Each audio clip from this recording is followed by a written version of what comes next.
Okay, let's share this. Still can't get the correct thumbnail. Don't know why. I'm gonna try refreshing this.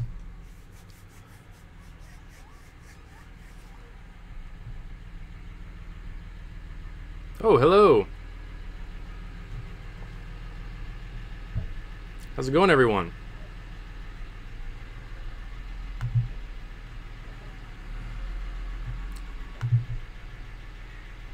Still can't get the right thumbnail. That's fine, though. I'm still gonna share it.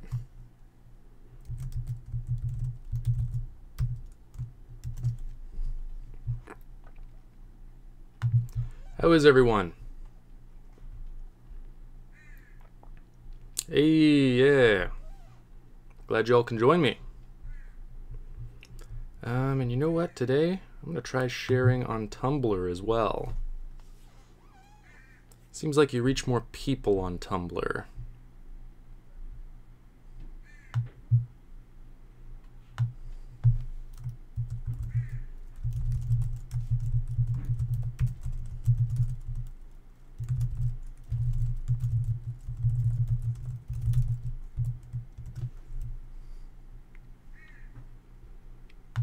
Give it a shot. Why not? Whoa. Okay.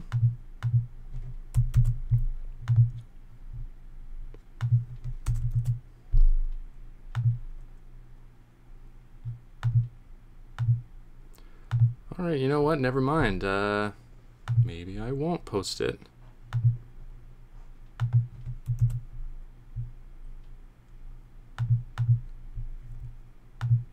Yep, okay, Tumblr's not working. Oh well. Well, hey everyone. Let's see, try to get all this in order. Alright. How's it going? So yeah, this is Video Drone with DisRegarding Henry, doing a live stream again. Sure probably everybody already knows that, but just in case. Hey, finally a video drone where I've seen both the films. Alright. So you won't be left out of the conversation, Volsticks. Okay, so yeah, I think we were originally, it was going to be me and my brother on this one, and we were probably going to talk more about Twin Peaks. But we forgot, my brother's actually going on a trip. He and our dad, they're taking a trip around Oregon, seeing different places, and that's going to be like the whole week. He just left earlier today, so we totally forgot about that last week, so he will not be joining us this week. So we'll be saving Twin Peaks. And I don't think he'll be here next week either. I think he's going to be in Portland. There's going to be a live, like, Mystery Science Theater 3000 riff thing going on in Portland. And he's going to be going to that. I couldn't afford a ticket, so I won't be going to that. Although I do really want to get up to Portland because the 28th is when Jodorowsky's Endless Poetry comes out, and I really want to see it, and it's playing in Portland, but I don't think I'll get a chance. Maybe. We'll see. But yeah, so it's just me this week, probably just me next week as well. But yeah, I did watch some movies, and we're going to talk about them. Are you a fan of Alexander Payne's Nebraska? Message retracted. Well, I haven't seen Nebraska, so I can't say. I am a fan of Alexander Payne, though. He did direct one of my all-time favorite comedies, which was Sideways, starring Paul Giamatti and Thomas Hayden Church. That's a great, great movie, one I've loved for many years. It's actually been a while since I've seen it. I might need to go back and rewatch it. But I do want to see Nebraska. I think I've really enjoyed every Alexander Payne movie that I've seen. Citizen Ruth was an excellent movie. Election was an excellent movie. What else have I seen? About Schmidt, that was a great one. Yeah, Sideways, which I think is his best. What What was the other one? The Descendants. That was a really good one too. Yeah, but I haven't seen Nebraska, and he's got the new one coming out called... What was that one? What's that one called? It's like some weird sci-fi thing. I forget the name of it. But he does have a new one coming out. That sounds very different, very interesting. But yeah, he's a great filmmaker. Typo? Okay. That's okay. Nikita Lane just watched Cotton Club, the Coppola movie. Really great film. I believe, if you're talking about the Cotton Club, that's the Francis Ford Coppola film, right? With, who is it? Richard Gere is in that one. I saw that one a long time ago. Oregon. Sorry, anytime I see that, I hear it in Gordon Cole's voice from the beginning of Fire Walk with Me. Oregon. Oregon. I think Oregonians say Oregon. Everyone else says Oregon.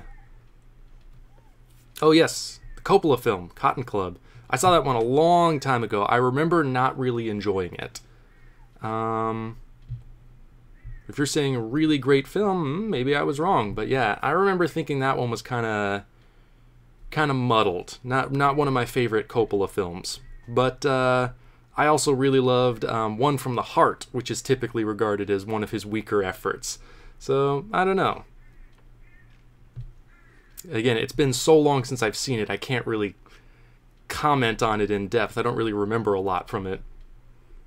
Oh, Jack just watched Howl, which I really love. The one about Allen Ginsberg. Yeah, with James Franco. That was a really good movie. Yeah, I really liked that one as well. I really like the way they told like the parallel storylines. It's like it's both an adaptation of the poem itself and a story about Ginsberg writing the poem and a story about the obscenity trial following the release of the poem. So I kind of like that it's got those three simultaneous narratives happening. But yeah, that was an excellent movie. Who were there's two directors on that one. I think they were the ones that did the documentary The Life and Times of Harvey Milk, which is another great movie. And they also did one about Linda Lovelace, starring Amanda Seyfried, which was also really good. Yeah, they're underrated filmmakers. I hope I'm thinking of the right people. I might be getting confused, but I think I'm getting it right in my head. But yeah, their work is definitely worth checking out if you haven't, if anyone hasn't seen any of their films. Howl, Lovelace, and especially Life and Times of Harvey Milk. Coppola told Robert Rodriguez he's doing a full-on extended cut restoration of Cotton Club. I hadn't heard about that. That'll be interesting. Cotton Club Redux. Oh yeah, with James Franco as Ginsberg. Yeah, that's Howl. Great movie. Oh, okay. Nikita Lane, talking about the Cotton Club. The characters were unlikable besides the dancers, but the story made up for it. Interesting. Yeah, that's right. The animated sequences in Howl. Yeah, it renders the Ginsberg poem, Howl, it renders it as like this animated film within the film. It's really cool. Really well done. Ooh. Watched Box Trolls in 3D last night. First 49 minutes anyway. I was too tired. That's too bad. Yeah, that's a great movie. I love the Box Trolls. I just got the Blu-ray myself. Scraped together some money. I got the Box Trolls, and my grandmother was nice enough, because she always gets Barnes & Noble gift cards. She's been nice enough to give me like the scraps when she buys what she wants. I get like what's left over on the gift cards, and I've been using that to buy the Box Trolls and some Criterion Blu-rays as well. I got Stalker, Tarkovsky's Stalker, so I'm going to try and watch that one when I get a chance. And I also got Ghost World, great Terry Zwigoff movie, adapted from the Daniel Clowes graphic novel. Great movie, really excited to rewatch that one. Go through all the special features and everything. It's a great Blu-ray too. It comes with like a reprint of like an issue of 8 Ball, which was a magazine that Clowes did a while back, which I think is where Ghost World originated. It's a really cool set. Criterion always does a great job putting together their discs. And Ghost World's a really cool one. Oh, I do have the right filmmakers. Okay, yeah. I forget their names, but yeah, it's 2 filmmakers. Yeah, and they did Lovelace and the Harvey Milk documentary. Yeah, they're great filmmakers. I feel like they don't get enough recognition. Their movies kind of go a little bit under the radar, but I think they're exceptionally talented filmmakers. Oh yeah, the Director's Chair series with Robert Rodriguez. I've seen a few of those on El Rey. I think I saw him... Who did he talk with? I may have seen the Coppola one. I don't remember. Which one did I see? I saw somebody. Maybe it was John Carpenter? Somebody else? Ugh. It's not coming to me. But yeah, I've seen a couple of those. Yeah, El Rey's a pretty cool network. I don't have cable anymore, but when I did, yeah, I watched a lot of El Rey. They played kung fu movies all the time and horror movies. It's pretty cool. Although what I've seen lately, they're doing a lot more like reality television and other stuff. I was kind of disappointed by that, but hopefully the network doesn't lose its unique personality. But yeah, I think it's awesome. Yeah, that there's a channel. It's kind of like a Grindhouse channel playing all these old B movies and everything. 8 Ball is one of the best comic series ever. I don't think I've ever read 8 Ball, but I just started getting into Daniel Clowes. I'm still not sure. But I read the graphic novel he did, what was it called? Wilson. Yeah, I just read that not too long ago, and it was great. Heartbreaking. But he's definitely a pretty incredible artist. And yeah, I want to read more of his stuff. Have you seen any of Philip Ridley's work? He does not direct a lot, but his debut, The Reflecting Skin, I've heard of that one. That's been one I've been wanting to watch for a very long time. With Viggo Mortensen is fantastic. His plays and novels are equally brilliant.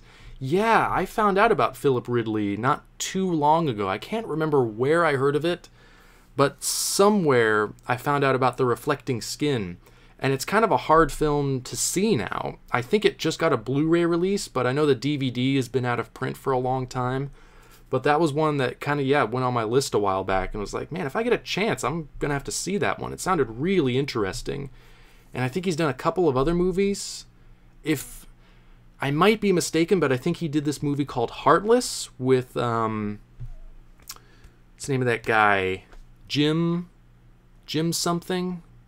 From Across the Universe. I can't remember his name. I can't believe it.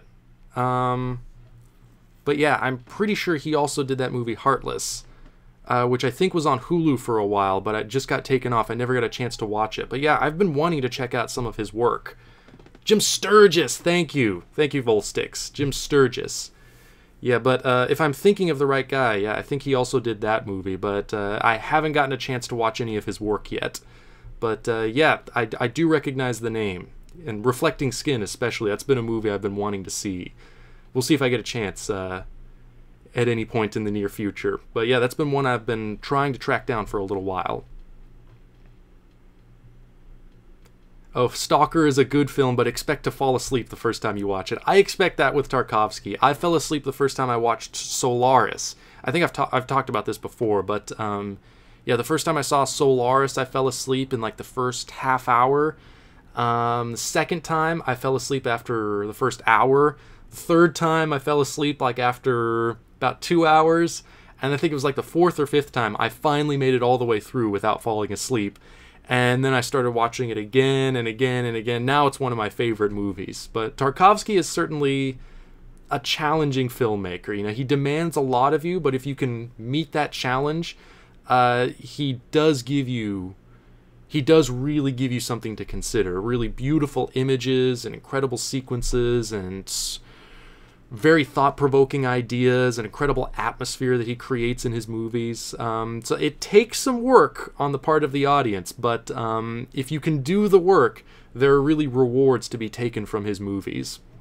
Solaris has been the only one so far that I've really dedicated myself to trying to just get into that world and really letting the film speak to me. It took a while, but I finally got there. I'm still not quite there with the other movies. I've watched The Mirror, and I don't think I finished that one. I think I fell asleep. And what else did I watch? Sacrifice. I think I also kind of fell asleep at that one, watching that one. Stalker, I tried to watch on YouTube a while back because Moss Film, which is basically like the only production company in Russia, because I think everything's government sanctioned in Russia. So they really only have one studio that finances and distributes every film there. But Moss Film, they have a YouTube channel, and I think they've pretty much uploaded the entirety of Russian film history up to YouTube. And I saw Stalker was up there, and I tried to watch it. I couldn't quite get into it, you know. Watching a Tarkovsky film on a laptop is really not ideal, so I'm hoping having the Blu-ray will allow me to immerse myself into it more. But I expect, yeah, I am going to have to do some work on that one. I still haven't quite cracked the code of his other movies yet, Sacrifice, The Mirror, but people are always telling me how much they love them, how brilliant they are, so I know there's something there. I just need to find the key to get into there, as I did with Solaris. But I'm still in the process of doing the work with most of his movies. But yeah, Stalker I'm really excited for, of getting that on a Blu-ray, watching it on a decent-sized screen. And also with good sound, too. But, yeah, I'm ready to start doing the work on Stalker. Oh, what did you think of the trailer for The Shape of Water, Guillermo del Toro's new movie? Yeah, I just saw that a couple days ago. It looks really good. I'm really excited for it.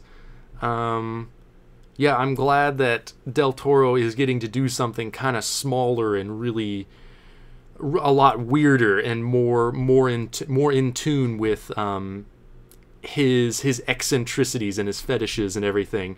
So yeah, I have high hopes for Shape of Water. It looked beautiful. The cast is great. Sally Hawkins and Michael Shannon and Doug Jones and what's that guy's name? Richard Jenkins. So yeah, I really hope that one's good. The trailer made it look fantastic. So yeah, that's definitely one I'm excited to see. Del Toro is one of my favorite current filmmakers. So yeah, that is definitely one that I'm going to see when it comes out in theaters. I hope it's good. Really hope it's good. Let's see what else we got here. Andre's childhood. Oh, you mean Ivan's childhood? He did one, because Tarkovsky did one, was it one? His second film. Andrei Rublev. Yeah, that's his second film about the painter. Ivan's childhood is his first one, the war film. I was back and forth on that one. There were bits of Ivan's childhood that I thought were great, and then other bits where I felt like it really meandered. I don't know. It felt like half a Tarkovsky film and half a film by somebody else. I felt it's because it was Tarkovsky's first movie. I feel like he was still trying to discover really who he was as an artist. That's the way I reacted to it. But there certainly are some beautiful sequences in Ivan's childhood. I lasted 90 minutes on my first watch of Solaris, and that was at 1 in the morning. Yeah, he's tough. He's tough. You need to watch Stalker during the afternoon. It really is a masterpiece. Yeah, I'm going to dive into that one and start trying to get into it. And they got lots of special features on the Criterion disc too. I'm going to start going into those. Yeah, I'm excited. For ages, yeah, Solaris has been the only Tarkovsky film I've really connected to, but I feel like there's riches to discover in his other work too, and I want to start diving into those. Oh, have you seen Hard to Be a God? It's an incredible Russian film, and is often reminiscent of Tarkovsky. Yeah, I watched that one a little while ago and talked about it on a video.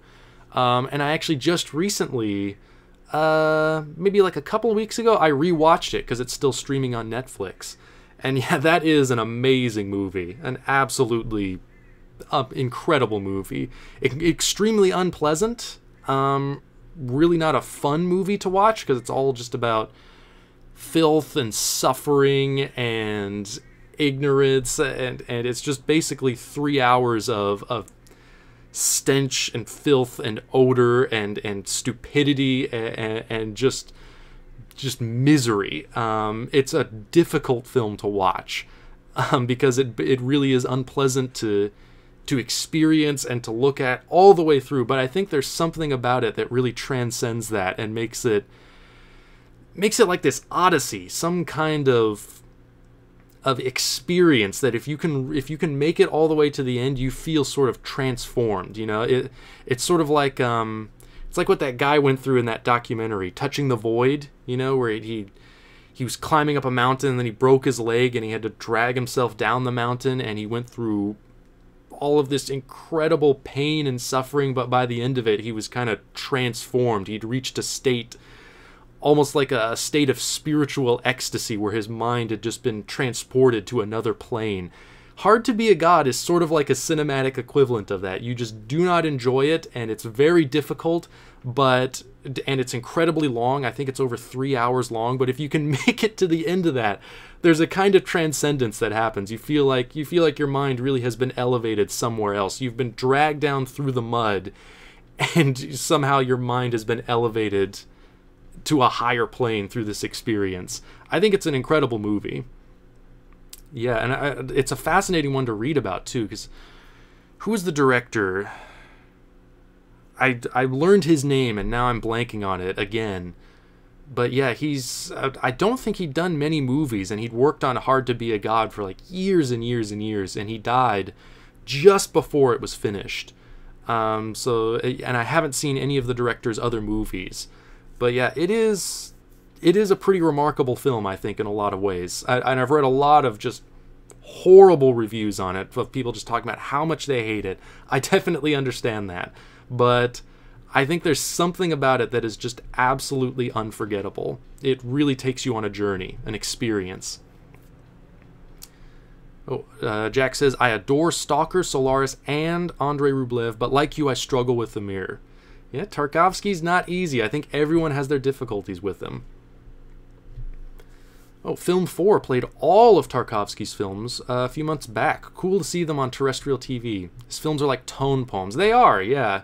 You kind of have to learn the vocabulary. But his films are incredibly beautiful and poetic. The Stalker Criterion Blu-ray has been given top marks by Blu-ray.com. That's good to hear. You can always rely on Criterion to do a pretty good job. Yeah, and it's interesting reading about Tarkovsky, too, how he uses very odd, like, film stocks and developing processes on his movies to give them very unusual color palettes and color tones and everything. Solaris, actually, it has a few sequences like that, where it was shot with a certain film stock, and I think it was developed, flashback scenes were shot with a certain film stock and developed in a certain way to give them a blue tone. And for years and years, when people were doing digital transfers of Solaris, they didn't realize that those scenes were supposed to have a blue tone. They thought it was a mistake, like the film had aged in a weird way or something. And so those scenes were always color corrected to be just plain black and white. And it wasn't until very recently that it was discovered they were actually developed to have they were supposed to have that blue tone. And so Criterion Collection, they corrected that on their most recent Blu-ray edition. And it's the first time the movie has ever had, on a home format, it's the first time it's ever had the correct blue tone to the flashback scenes.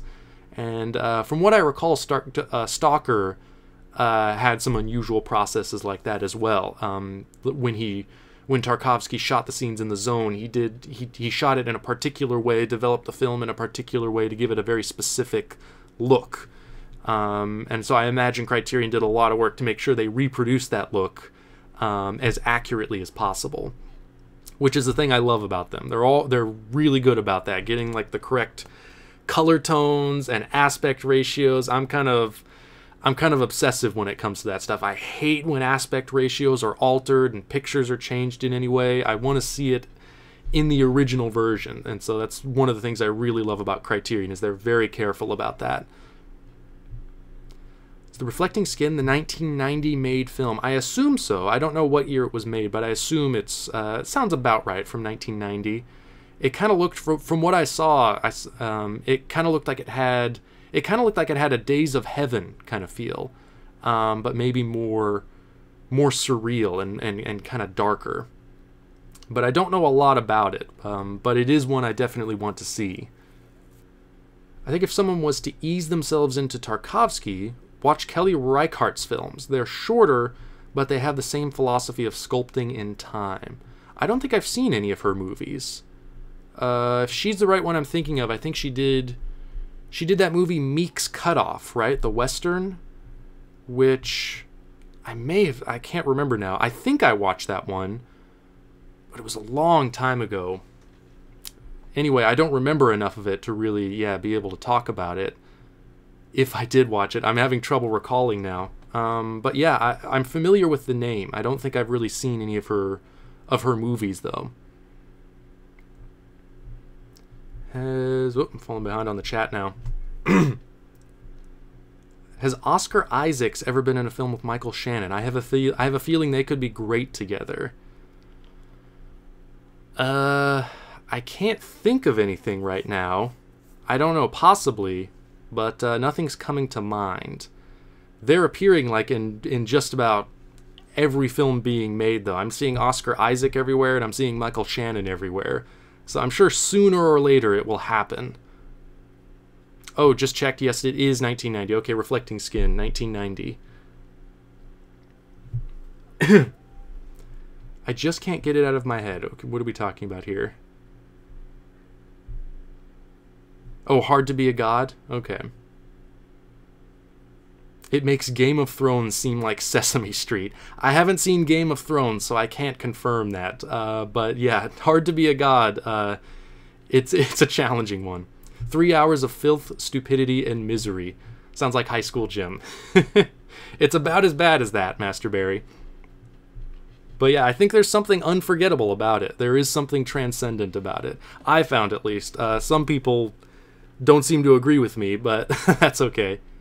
Oh, the director's name was Alexei German. Thank you. Thank you, Volstix.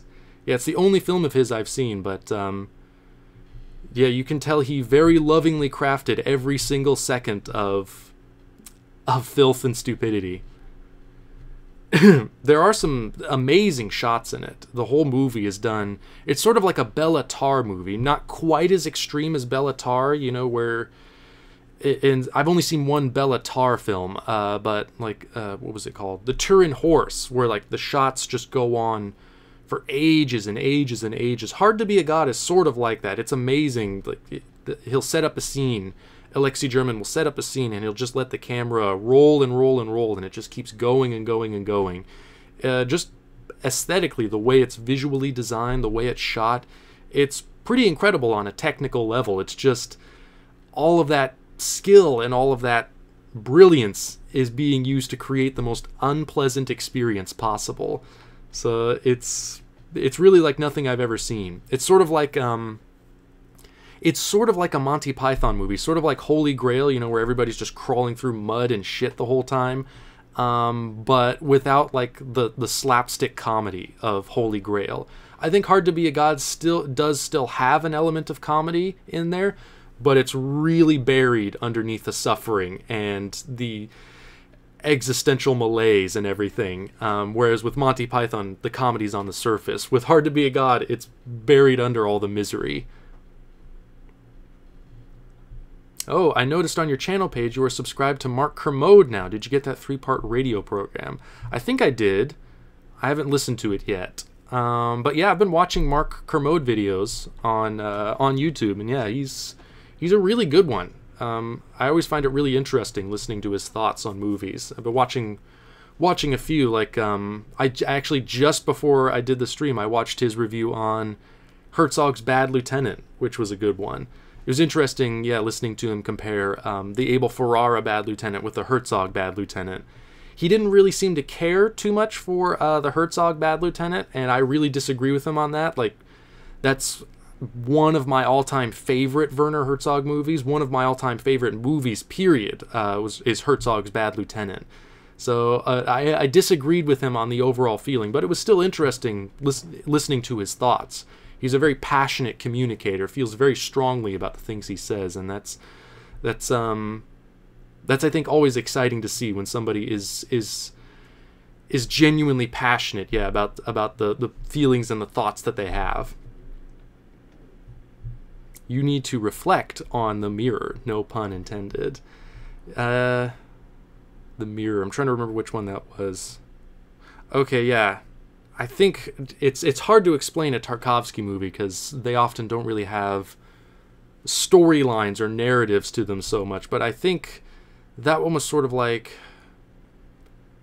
God, what was that one about? I'm remembering images and certain sequences. Like I remember a woman like washing her hair and in a house that's kind of like has all this water leaking everywhere. I remember certain moments and certain images. I don't really remember what the film was about though.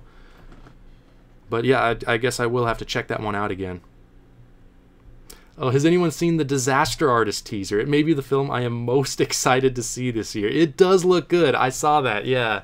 It's just kind of like, it's one scene basically is the trailer, which is, I think, is a really clever idea for a trailer of just kind of showing you a condensed version of a single scene. It's them trying to shoot that that one moment in the room where he comes onto the roof and he's, I did not hit her, I did not. Oh, hi, Mark. Famous scene. And yeah, they're just kind of recreating the making of that scene. You see all the outtakes and everything. It looks good, though. It looks like they really nailed it. So yeah, it seems like that one's going to be... It seems like that one's going to be a fun one. So yeah, I'm excited for that one as well. Have you seen any of Lav Diaz's films? I haven't, but his shortest film is 4 hours long. Wow. I have not seen any of his movies. I'll have to look him up. I'm not familiar with that name. Lav Diaz.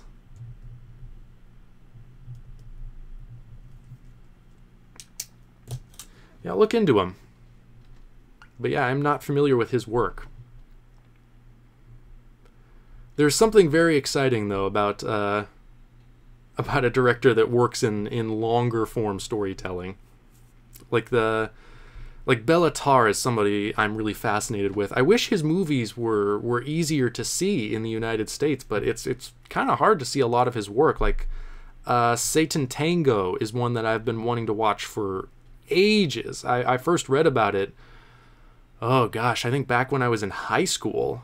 I got this book, 1001 Movies to See Before You Die, which was sort of like my primer course on film history way back when I was first like really starting to get into movies. And I remember that was where I first heard about it. There was an entry on Satan Tango in that one. And yeah, it said, how long is that movie? It's like, I think it's 7 hours long. It might be 9. I think it's 7. It's like 7.5 hours long. And from what I understand, like it's kind of the same story told from like 7 different perspectives, something like that.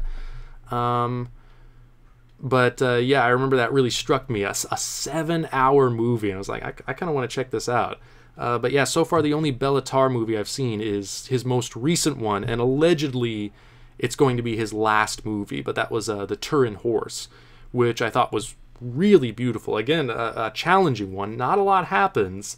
It sort of tries your patience a lot, but there is something really beautiful and poetic about it, and just the way he, I guess what you could say about Tarkovsky, the way he sculpts with time. He really has a form of filmmaking, of cinematic storytelling, and a way of exploring setting and place and tone that I've never seen from any other filmmaker.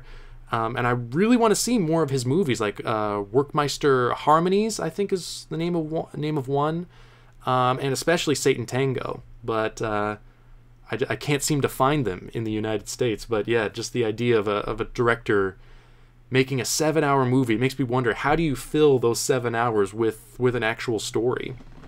Or what kind of tone do you create? How do you tell a 7-hour story? Although Von Trier seems to work in longer form really well, like Nymphomaniac. It's in 2 parts. I think altogether the full-length director's cut is about 5.5 hours. And there was never a single moment where I was bored in Nymphomaniac. He actually filled all 5 of those hours with engaging stories. So that's pretty impressive. I'm always kind of somebody, like when I'm writing stories or when I'm watching most movies, I always tend to feel like shorter is better. But I'm also really fascinated by the idea of stretching things out too, and doing longer form storytelling, kind of like what is being explored in television right now, or like with Twin Peaks, which I've been watching. But there is something really fascinating about that. Not many I feel like that's something that is really starting to be explored now, is like longer form storytelling.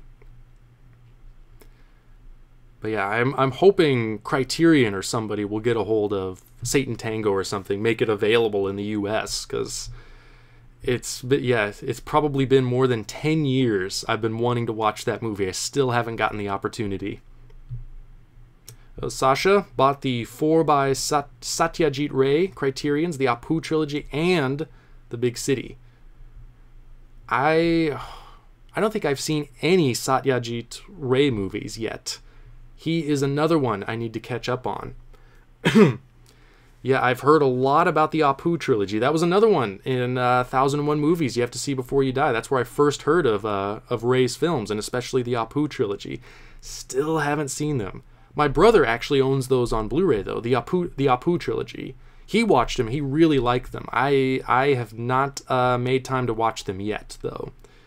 And yeah, I don't think I've seen any of Ray's films as of yet. He's one I need to catch up on. Oh, Volstix, I watched Alexei German's My Friend Ivan Lapshin because Hard to Be a God is so phenomenal. It's really good, but it's not hard to be a god. Then again, neither is anything else. Yeah, I'd like to see more of German's work. It really makes me wonder what his other films are like. If Hard to Be a God is that extreme, makes me wonder, yeah, what his other films could possibly be like. I wonder, though, like if his earlier films are like more conventional and he gradually became more extreme as he went on, sort of like Roy Andersson, the Swedish filmmaker. You go back to Roy Andersson's movies like in the 70s, they're sort of conventional, and then he kind of didn't really do any films for like decades, and then he came back with this trilogy of films that are just unlike anything that has ever been done before. Songs from the Second Floor, and You the Living, and A Pigeon Sat on a Branch Reflecting on Existence. Incredible, masterful movies, like nothing else you will ever see, but so unlike his earlier work. It's weird to balance those next to one another. I imagine German's kind of like that, because yeah, Hard to Be a God looked like it, or felt like it was the culmination of a very long process.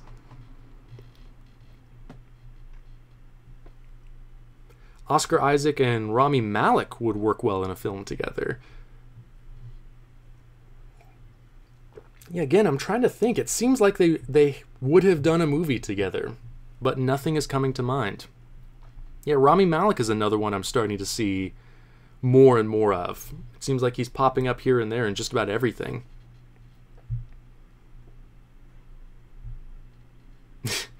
Trailer Park Boys. Filth and Stupidity is a good subtitle for Trailer Park Boys. I've never seen that show.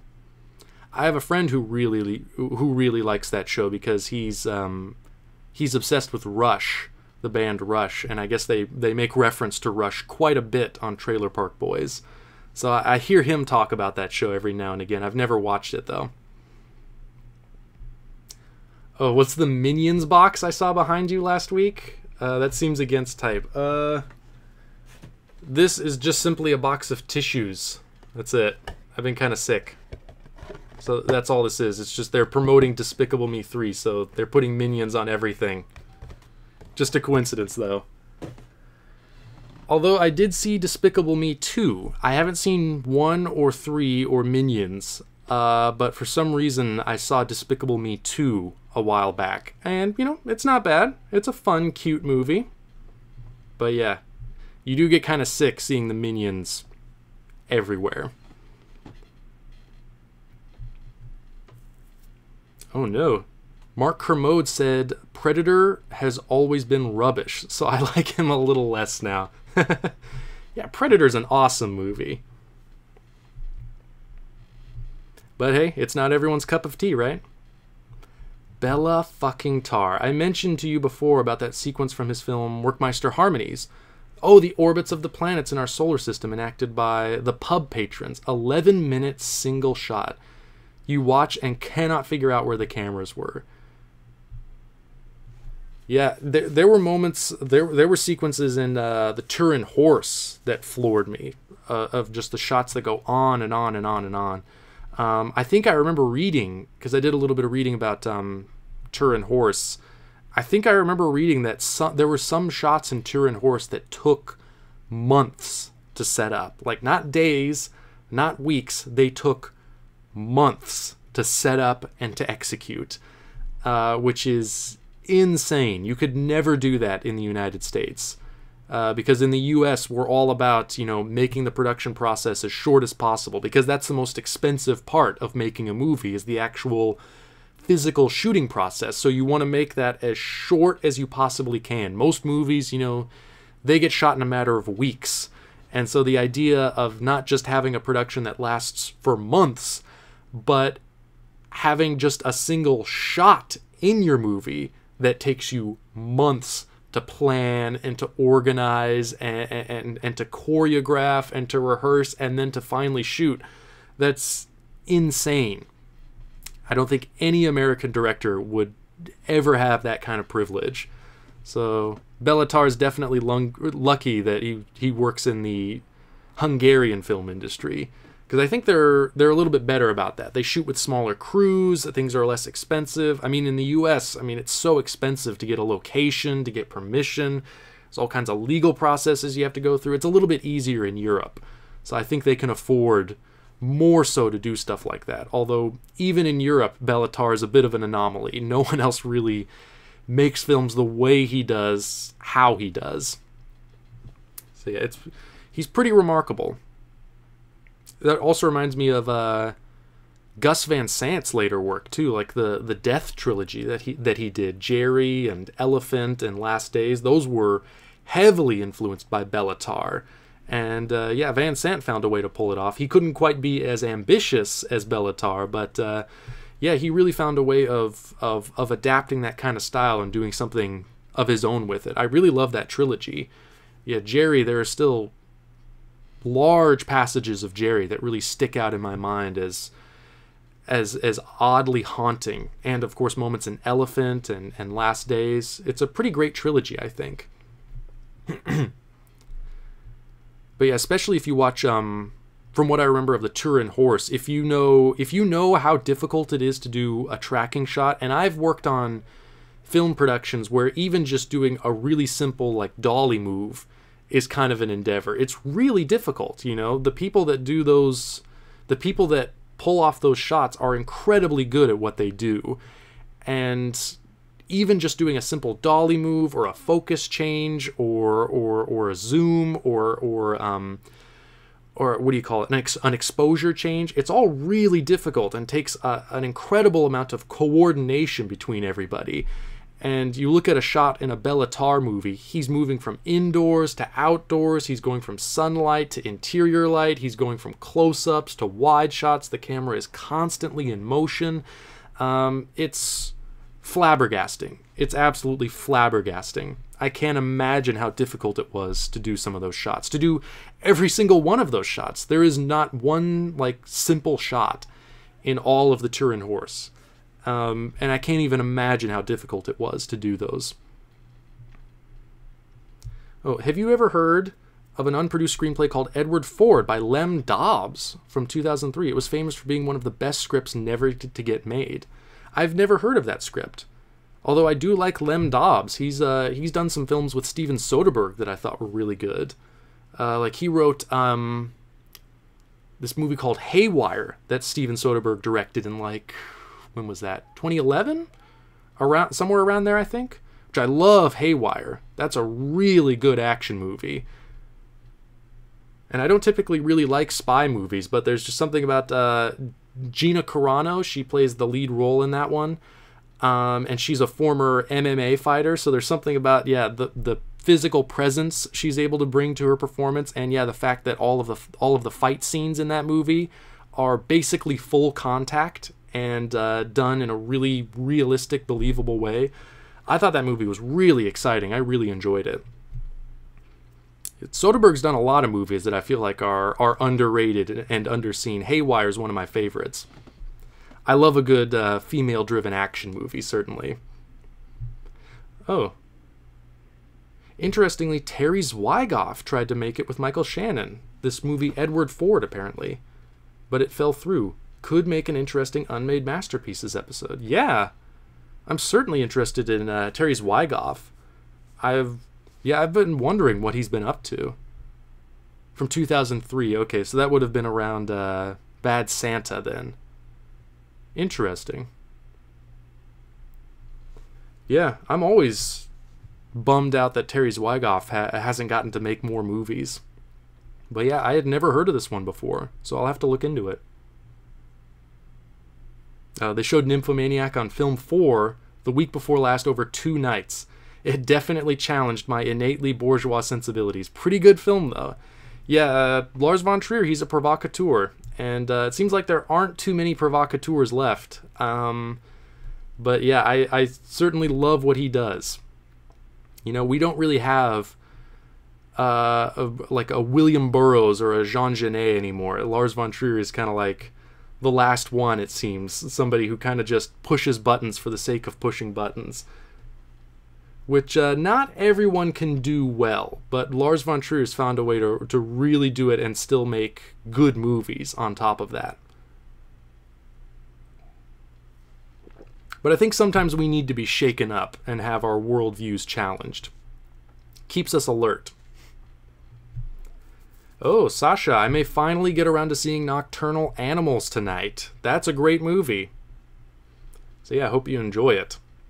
Well, I don't know if you'll enjoy it. It's not a very pleasant movie, but it is a great movie. Oh, I adore Trailer Park Boys. It's the funniest thing I've ever seen. Laugh till it hurts funny. Yeah, I've never watched it. I might have to check it out. Everything you said about Antichrist in your review of it is exactly what I think of it. Really strange to have my opinion exactly line up with someone else's. Well, yeah, I'm glad. Yeah, I'm glad we see eye to eye on that one. Yeah, Antichrist is another one. Yeah, people are very split on it. There are very, very extreme opinions on that one. But yeah, I think it's a masterpiece. I'm a big, big fan of Von Trier. He's not for everyone, but yeah, I think if you're really in tune with what it is that he's doing, he makes some pretty remarkable movies. Or even if you aren't, I mean, just every movie really hits you in some way. I think it speaks to how talented he is that people who watch his movies, they either react in an extremely positive way or an extremely negative way. So he's really doing something to hit people in a really extreme way, in a really potent way, and that's a rare thing. So whether I think you react to it positively or negatively, he is doing something that is extremely effective. And I think you have to be a great filmmaker to be able to do that. Speaking of Predator, anyone into Bill Duke's films as a director? I don't think I've seen many of Bill Duke's movies. I think I'm pretty sure that he directed this one, but I'm pretty sure he did this movie called Deep Cover with Lawrence Fishburne and Jeff Goldblum, and I remember that being a good one. It's kind of a cliche kind of cop thriller, but well done, I thought. The screenplay was co-written by this guy Michael Tolkin, who I think is one of the best, most underrated screenwriters out there. He wrote Robert Altman's The Player. He wrote the novel, and he also wrote the screenplay that Robert Altman turned into a movie. But I love Michael Tolkin. I actually got to meet him one time in, when was it? 2010, maybe? 2009 or 2010 or maybe 2011. But he was there. He was at Roger Ebert's Film Festival in Champaign, Illinois, playing one of his films, The New Age, which is really tough to see. I don't think The New Age is currently available anywhere. But it was really good. He's a really smart guy, really sharp writer. Has directed a few films as well. All of them really good. New Age, The Rapture. Did he do another one? Those might be the only two, actually. But yeah, I think he's extremely underrated. So yeah, anything with Michael Tolkin's name on it, I think is guaranteed to have something interesting in it. But as for Bill Duke, I think as far as directing goes, I think that's the only film of his that I've seen.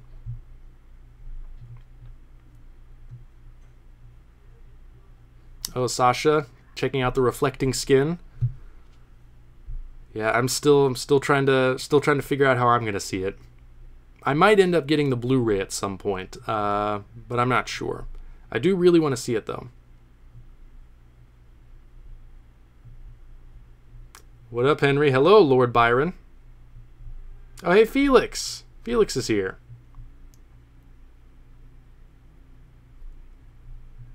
What's going on? I just watched American Werewolf in London for the first time. Blew my fucking mind. The tone is so back and forth. You do not know if you're supposed to laugh, cringe, or cry, or all three. Yeah, American Werewolf in London, that is a great movie. I absolutely loved it, especially the Nazi monster dream sequence. Ooh boy, my type of flick. Landis was a boss.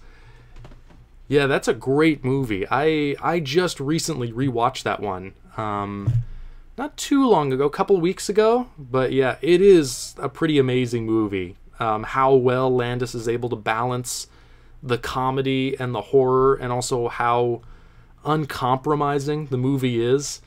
That yeah, it's absolutely brutal, but also really, really funny. Yeah, that was a game changer.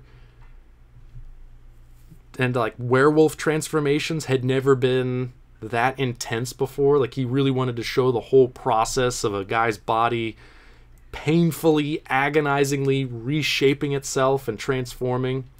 Yeah, it's a great film. I think it still holds up. The makeup effects are still incredible, and yeah, just the tone is still so specific and so perfectly done. I think that's still a movie you can watch today, and is still just as effective as it was back in the day.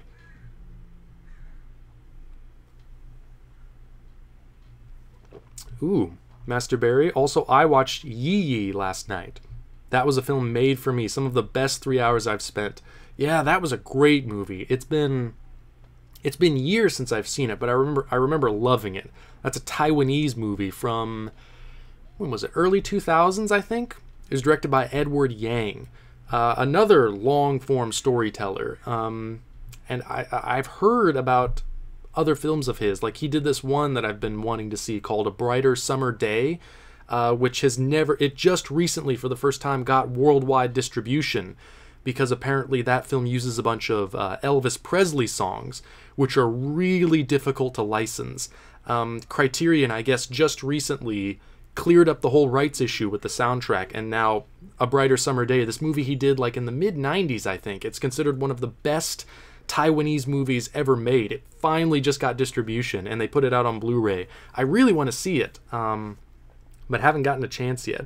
But yeah, Yee Yee, that's one that I own on Blu-ray, and yeah, I've only seen it once, but I remember loving it. Yeah, I really want to see more of Edward Yang's movies, and I kind of want to rewatch Yee Yee again too, kind of refresh my memory of it. But yeah, I remember it was pretty incredible. Yeah, that 3-hour journey you take with that family. Oh, Felix talking about American Werewolf. I put off watching it because I thought, through reputation, it was a lame movie with great effects. Man, was I so wrong. Just goes to show, don't listen to anyone ever about anything. Just experience shit. Yeah, makes sense. Did you hear that John Landis' son, Max Landis, is currently planning on remaking American Werewolf in Paris? Not sure how I feel about it. I would say, I don't know.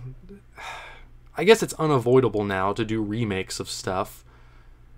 I don't know. I would pick just a new city and try to do kind of like a third movie, maybe.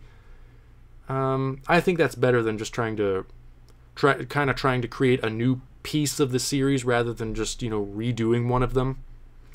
Although essentially you're going to end up redoing the film either way, just in a new city.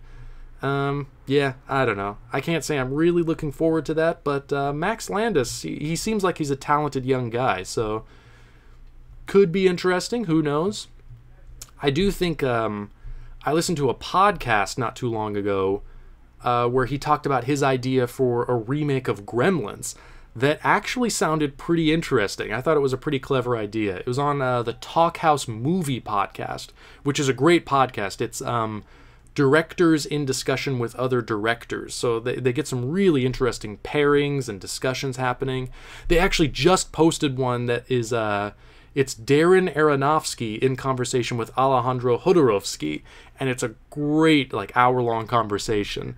They just posted that one. It's terrific. If you haven't listened to any of Talkhouse movie podcasts before, that's a great place to start. But they've done episodes like Ryan Johnson. They just posted a discussion between Ryan Johnson and Anna Lily Amirpour talking about The Bad Batch. They did Alex Cox in discussion with Ben Wheatley, Gaspar Noé in conversation with Abel Ferrara. There's lots of great episodes. And there was one that was Max Landis in conversation with Joe Dante. And of course they talked about Gremlins. And Max Landis mentioned that he was hired to pitch his idea for a remake of Gremlins, because I guess a remake of Gremlins has been in discussion for a long time, and apparently the studio that currently owns the rights to Gremlins, they wanted to do it as a found footage movie, and so they brought in Max Landis and saying, okay, we want to reboot Gremlins, we want to do it as a found footage thing. Do you have like any ideas for how we could do that? Do you have any concepts for it? And I remember Max Landis was saying, like, initially he thought that was a terrible idea. Found footage, Gremlins, no, that's not the way to do it. And I think initially he tried to talk them out of it, but then he thought about it for a little while, and he actually came up with an idea that sounds pretty cool. He said his idea would be, if you do it as found footage, you give the humans the camera at first, and they're just kind of documenting everything that's going on with the Gremlins. And then he said he came up with an idea that, like, in the third act, when everything kind of starts breaking out of control and the Gremlins are fed after midnight and they start transforming and they start multiplying, that you give the Gremlins the camera and the Gremlins start directing the movie. And then you could actually do it like a studio movie, because they get really into their job as directing. And he had like an idea that you would be able to hear the Gremlins like behind the camera, like directing each other, like, give me a wide shot, and the camera will jump out to a wide shot, and you'd hear like a little Gremlin say, okay, now do a crane shot, and you could have like the camera swooping down and following the characters, and the Gremlins take over directing the movie. And I was like, that actually sounds like a cool idea. There's a lot of potential to do a lot of really fun things with that. But apparently when he pitched it to the studio, they were like, no, sounds like too much work. So, of course, if it's a good idea, nobody wants anything to do with it. But I thought, yeah, for taking a potentially awful idea, I thought he came up with a really clever way of doing it that would have potentially made it really interesting, something really different and unique. But, of course, most studios don't want different or unique. They want the same. Oh, yeah, American Werewolf in London. That transformation scene beats today's CGI for sure. Did you get the restored Blu-ray? So much better than the first release. No, do not have that one. Just the first US Blu-ray, which it's been a little while. No, wait. Yeah, I remember.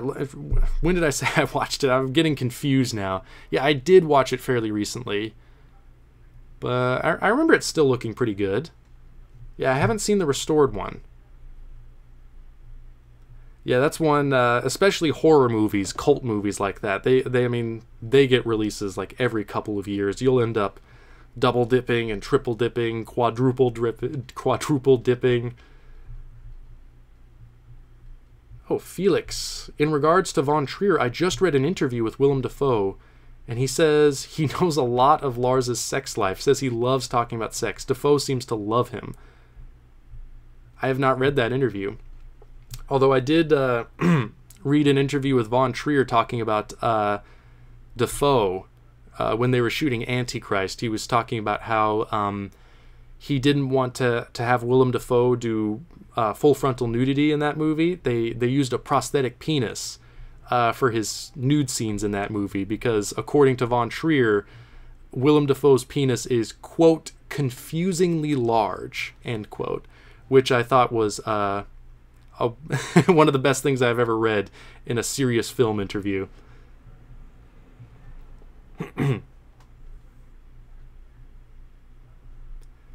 See, I should probably start talking about the movies in the episode title.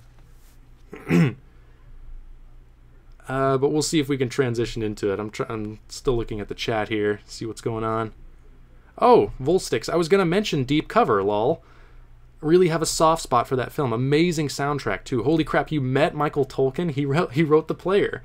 Yeah, I met him briefly at Ebert Fest in 2010 or 2011. I can't remember which year.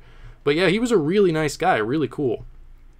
Gave me a few screenwriting tips. He told me he told me to rewrite my favorite movies. You watch your favorite movies and then you write your own screenplay version of those movies, just to kind of teach yourself about, dialogue and story structure and different things like that. It's kind of like it's like writers, like novel writers. Or what I read about Hunter Thompson, before he was really, like a big author, the writer of Fear and Loathing in Las Vegas and all this other groundbreaking work. When he was first getting into writing, the first things he did was he rewrote his favorite books by Ernest Hemingway and F. Scott Fitzgerald, and just got kind of used to how sentences are put together, to how language flows together, how a book is structured. He just rewrote his favorite books, and that was kind of...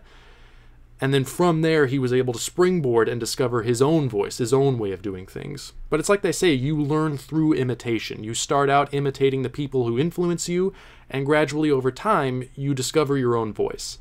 So I think that's good advice. If you're looking to get into screenwriting, I would recommend either adapting your favorite books into screenplays or like short stories. That's what I did. I just found like short stories and books that I really liked, and I just turned them into screenplays, and that was kind of how I learned to write a screenplay. But rewriting your favorite movies is also a good way of learning that as well. Oh, Felix, Sam Cooke's Blue Moon has not left my head since I saw the flick 4 days ago. Back to American Werewolf. Yeah, that's a great music choice. It works really well for how abrupt the ending is, too. Just cut to black, music. That's it. Oh, it's not Blue Moon, is it? What is the song? It's like, I think at the end it's like that. It's that upbeat one. Ba ba ba ba ba ba ba ba. Oh, that is Blue Moon. It is Blue Moon. Okay, yeah. I got confused, as I typically do. But yeah, that's again, yeah, it's a great tonal shifting. Yeah, to have that really brutal, abrupt ending, and then this really upbeat, like pop song coming in after that.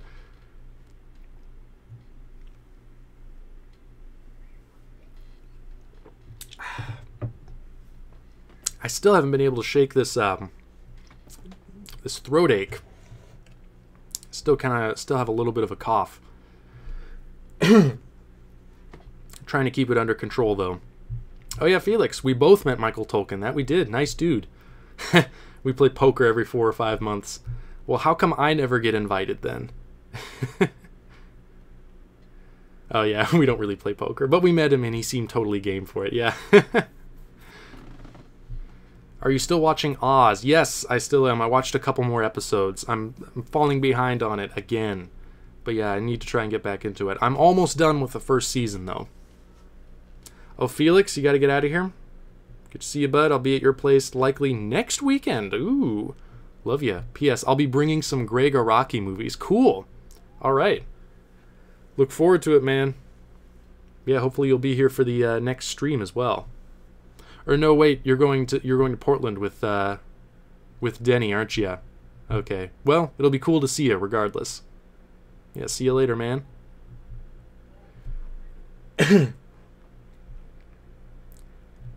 Oh, Max Landis was on Red Letter Media's Best of the Worst. Very funny. Yeah, I've heard he's been on some Red Letter Media episodes.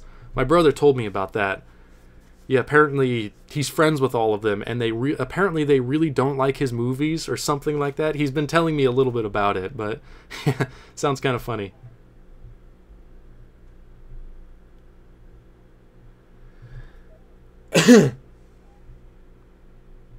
Oh, look for Key and Peele's Gremlins 2 conception sketch. I've actually heard about that. That gets brought up a lot on the Nerdist podcast.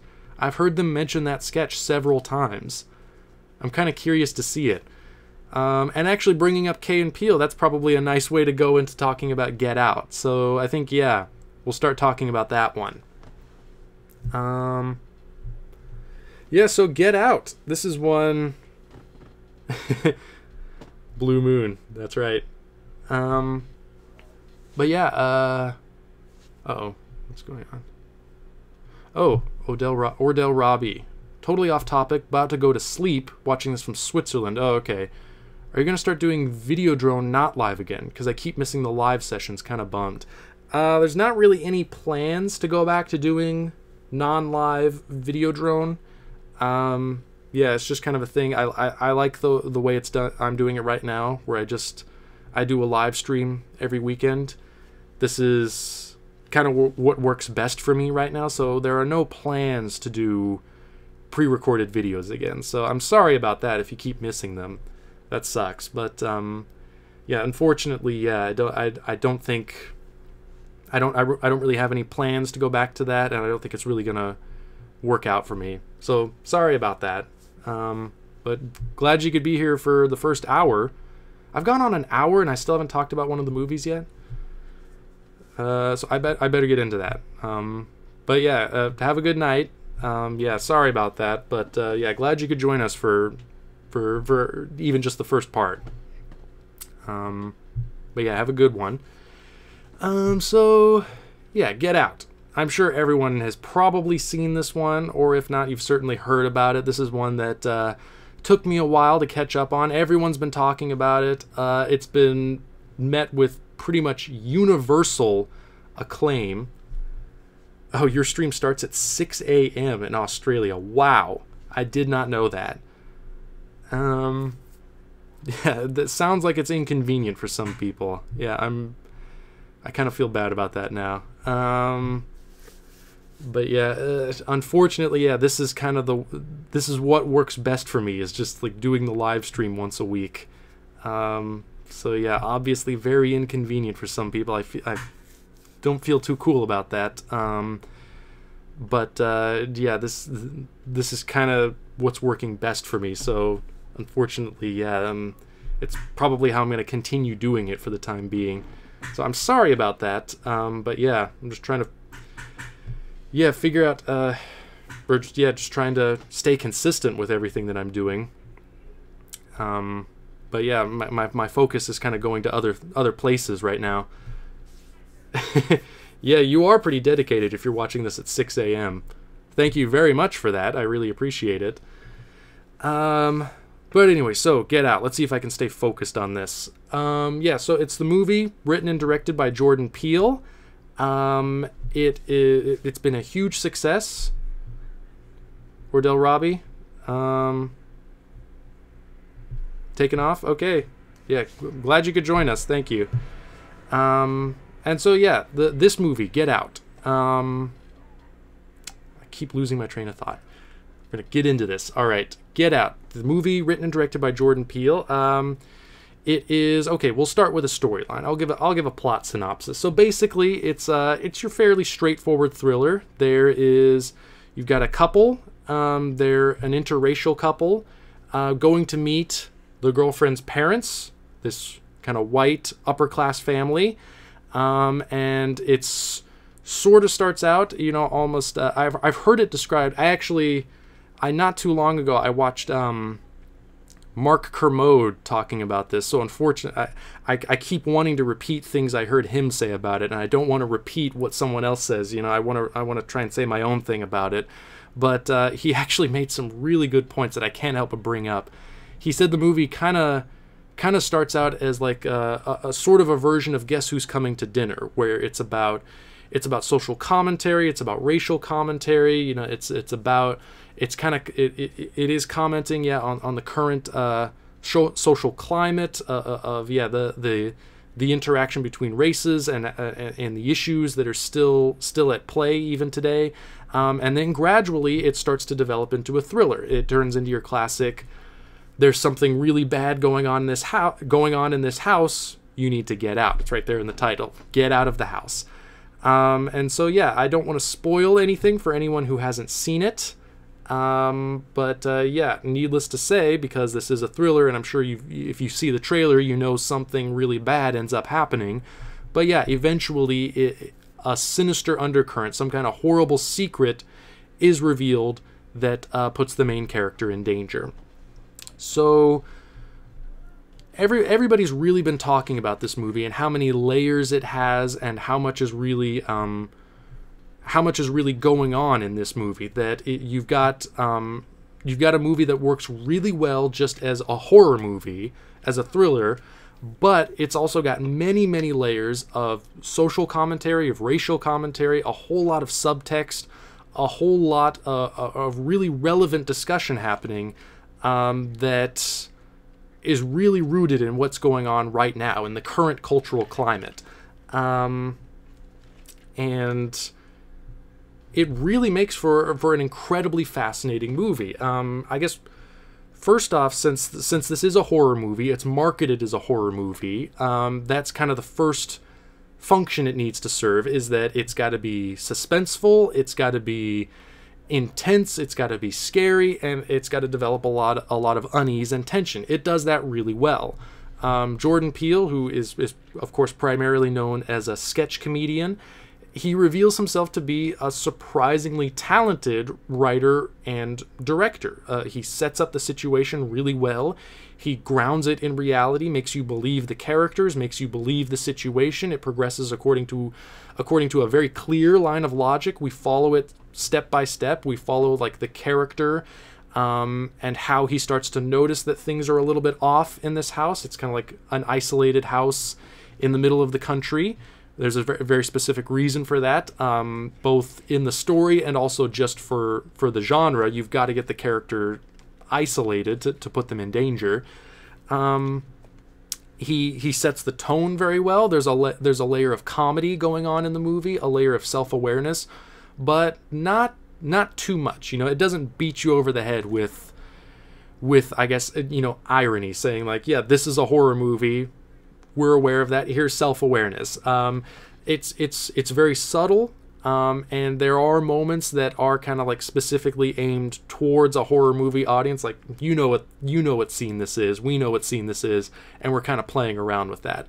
So it's a very intelligent movie. It's a very literate movie in the sense that Jordan Peele clearly really knows the horror genre very well and is playing with all the cliches and playing with all the tropes and playing with exactly what an audience expects from a movie like this, and trying to subvert a lot of that and add a new layer to it, which of course is the social commentary, which is the thing that I guess is taking a lot of people by surprise. And it's very well done. I guess with movies like this, typically it can kind of feel a little bit weird trying to force in a certain amount of commentary into it, or satire, or whatever it is. In this movie, it feels really organic. There was never a point where I was thinking like, okay, they're trying to force in kind of like a message or a theme here. It all emerges very naturally out of the story and the characters and the way it's done. And it actually functions on multiple levels as well. It functions as commentary, and it also actually functions within the context of the story, like providing justification for why the main character, who is a black man, why he doesn't immediately leave once things start to get really weird. In any other horror movie, it would kind of, once you start getting the signals, once you start getting the signs that like, okay, something bad is going on here, then it becomes an issue. Like, how do you keep the character in the house? How do you justify the fact that they don't just do the sensible thing and immediately leave?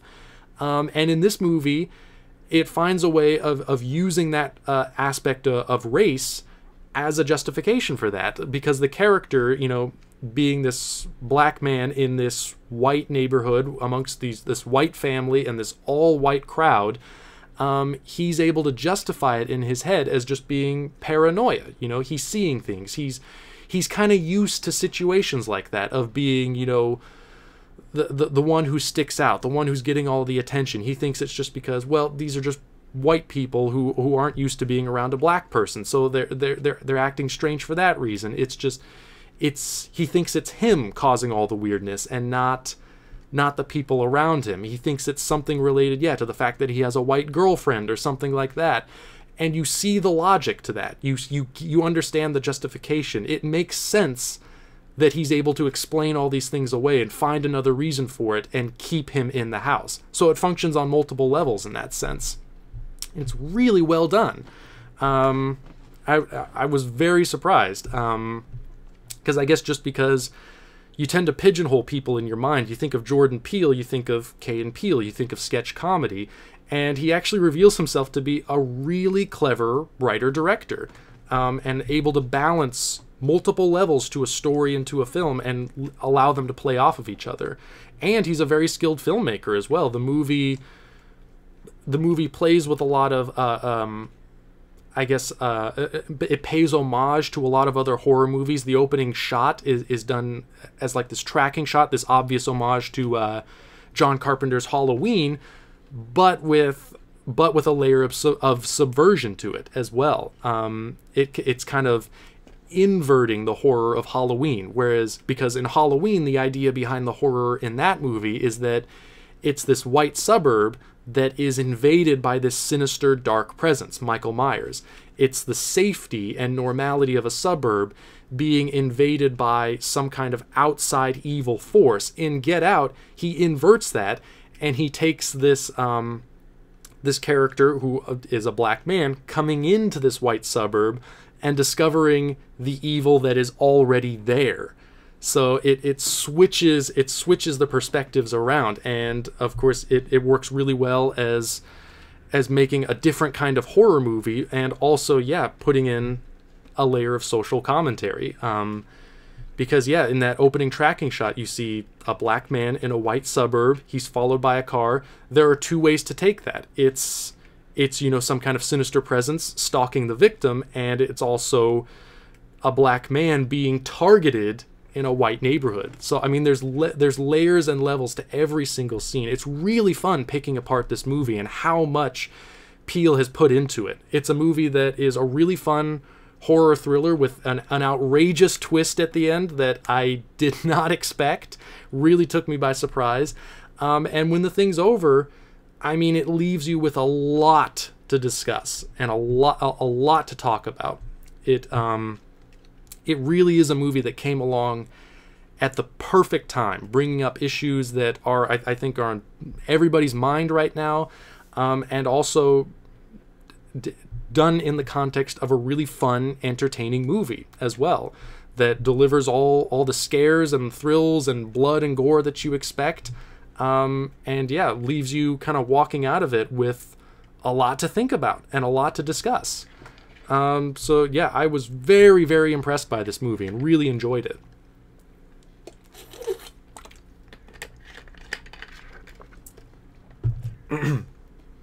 It makes me really look forward to Jordan Peele's future work as well. I've heard he's developing another social thriller that I think is planned for release in 2019. Hasn't revealed any details, but with how well Get Out turned out, it makes me really interested to see what he can follow that up with. How he can continue playing with genres and finding ways of fitting really intelligent, thoughtful social commentary into a really recognizable genre. Directorially, I really like the way Get Out was put together. It pays homage to all of the classic horror films, but it doesn't feel like it's just repeating things. He's adding some kind of new element to everything that he pays homage to. The real tour de force visually, I thought, in this movie was the sunken place, what's referred to as the sunken place, which I don't want to spoil too much of it, but there's kind of this visual motif in the movie that's kind of like the main character's greatest fear being manifested visually as kind of like this limbo that's kind of like a cross between underwater and outer space, but it's very cool, very striking visually, really like visually the most memorable part of the movie. And the suspense works, the comedy works, the performances are great. It's a really strong movie all around, and it has so many themes to pick apart and so many ideas to really discuss. It lived up to the hype. It actually did. It is absolutely one, if you're like me and you fall way behind on the movies that are being talked about and you still haven't seen this one, it's absolutely worth checking out. Especially if you like horror movies, and especially if you like movies that really have a lot of content that they leave you to discuss. What are we talking about here? To me, Get Out felt like an over-the-top comedic thriller rather than a horror. Yeah, there definitely are some over-the-top elements to it, and there definitely is an element of comedy at play. But I felt it worked pretty well as a horror film as well. But yeah, there is a level of self-awareness that that allows the horror to play as comedy as well as horror. It's sort of like well, I don't know if it's quite as extreme a contrast as American Werewolf in London, but there is a contrast there of the horror elements and the comedic elements. The lead actor in Get Out was in one episode of Black Mirror. That must be in one of the later seasons, because I don't think I've seen that episode. I don't think I've seen that actor. What was his name? Daniel something? I can't remember his last name, but he was really good. And I don't think I've seen him in anything else. Yeah, it kind of does explain some of the typical cliches in horror of why they can't just get out. Yeah, Peele does a really great job in the screenplay of, giving you a believable justification. Every time something weird happens, the character has a way of justifying it that actually does make sense, that offers a level of commentary and also offers a level of story justification. It's like, well, that kind of makes sense, and that is probably something that character has dealt with before, and it provides a believable justification for keeping him in the house. So yeah, it works on multiple levels. I normally don't like overreactions in a theater, but Get Out functions well from watching with a full house. I imagine it does. It definitely is, an audience pleaser. It has the jump scares, it has the creepy elements, it has the comedy, and there even is a character that kind of like is the voice of the audience, that's saying the obvious things. The best friend on the cell phone, who is like saying everything you want to yell at the screen. Don't stay. Get the hell out of the house. So yeah, there is that self-awareness all throughout the movie. You can tell Jordan Peele has watched a lot of horror movies. He knows all the cliches, and he's going to play around with those cliches. It's insane the number of massive budget movies in cinemas right now, going head to head. There's Dunkirk, Valerian, Spider-Man, Wonder Woman, Despicable Me, Cars 3, Transformers, etc., etc. It's summer, so yeah, this is the time for all the big movies. It's interesting that that horror is really the last place I think where low budget movies actually have a chance to go up against those movies, because Get Out was a huge runaway success, and yeah, I think it was a surprise too. It's a groundbreaking film in a lot of ways because it's done by a black filmmaker. It has a black lead, and all the villains are white, and that typically, I guess, in your typical Hollywood wisdom, which never really holds much weight anyway, it would seem to tell you that those kinds of movies don't do really well. But this has been the movie that has, I think, really firmly disproved all of those former prejudices, in that it's a huge success. It has very relevant commentary in it. It has a black lead. It's made by a black filmmaker.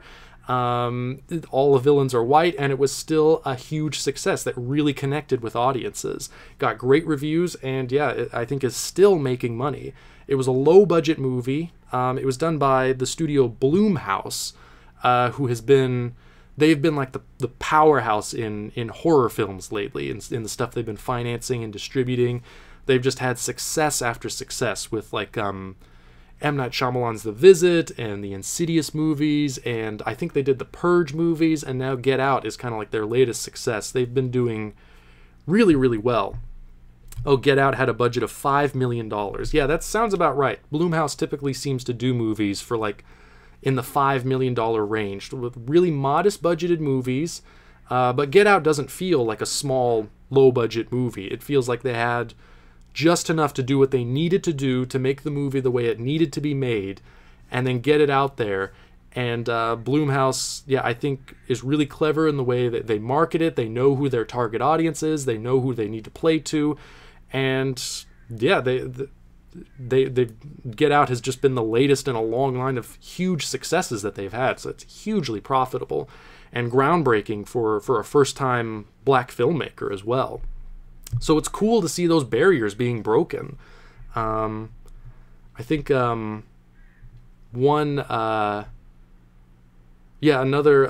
one that's kind of doing that is Wonder Woman. It's like one of the first like really big franchise movies directed by a woman, and that is female led, and that's also getting a lot of great reviews, making a lot of money. So it's cool that we're in the process of seeing all of those barriers really being broken, and all those typical reasons that Hollywood studios have had in the past of why they don't hire black filmmakers or female filmmakers, why they don't make movies about women or about minority people.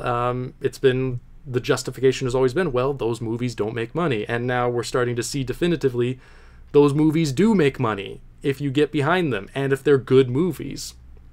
So yeah, hopefully those prejudices are in the process of dying, of finally going away. I would hope so. But I don't know. They're kind of stubborn. They've been disproven many times in the past, and they're still sticking around. So I don't know. Maybe I'm hoping they go away. Oh, if you've seen The Shallows, how violent is it? It's only rated PG-13, but is it scary? The Shallows, it's scarily bad. I have not seen The Shallows. I saw one trailer for it where you just kind of get suggestions of the shark, because that's the one about the girl who's trapped on a rock, right? And she's being... the shark, the giant great white shark is hunting her. She's got to find a way out. I saw like an initial like teaser trailer for that one that made it seem really moody and really restrained. And I thought, ooh, that looks like it could be interesting. Then the second trailer I saw showed all of the action stuff, and didn't look as good then. I haven't seen it, but I've heard mixed things about it. Yeah, I can believe it's scarily bad though, but I reserve final judgment until I've seen it for myself.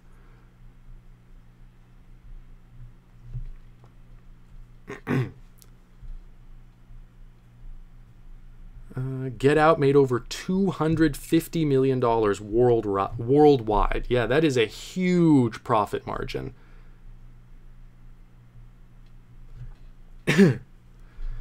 Yeah, the horror movies tend to be the most profitable. If you know how to do them, like, you end up like with a Blair Witch Project, where it costs like $300,000 and it makes $150–200 million worldwide.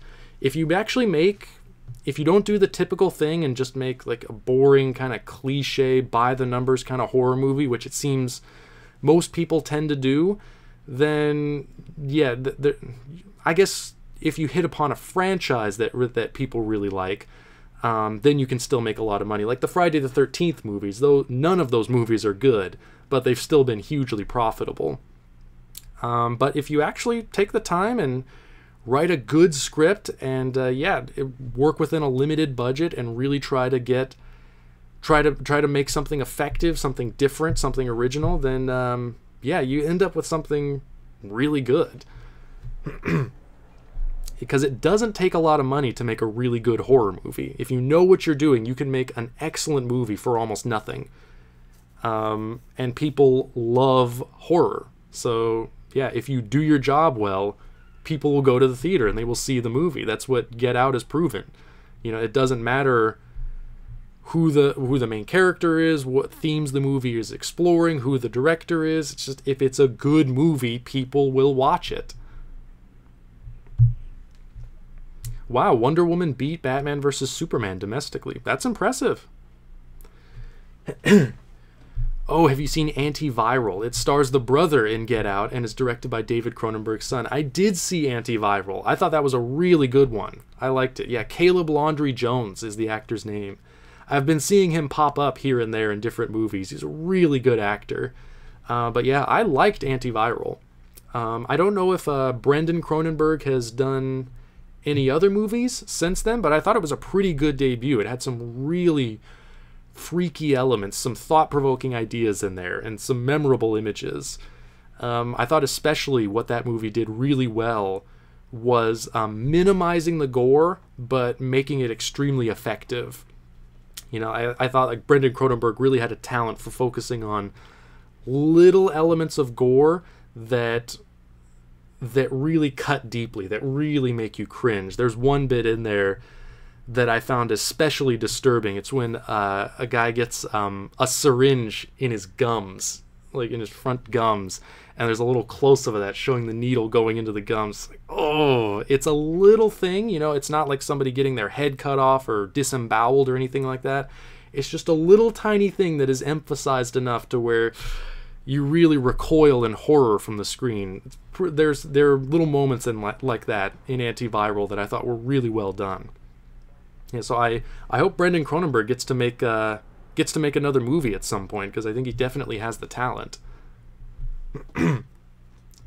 I've seen part of The Shallows. I thought it was rated R. It's not too bad. It gets a little cheesy towards the end.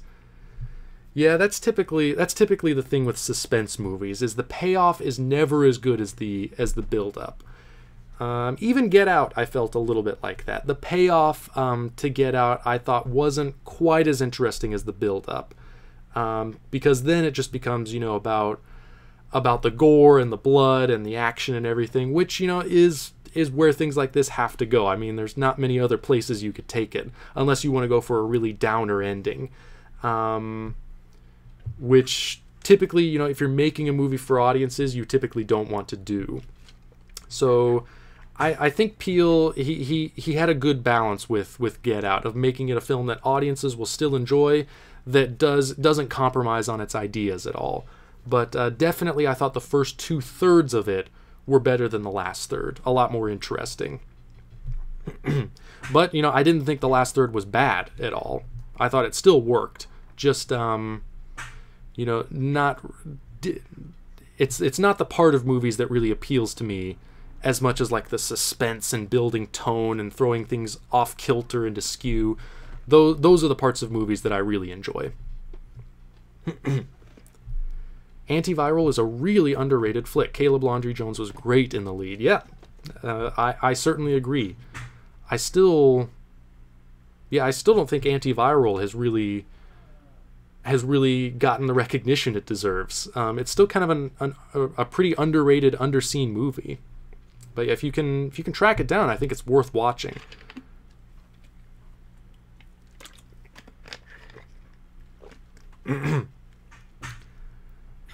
It'll be interesting to see how Blade Runner 2049 turns out with a budget of over $200 million.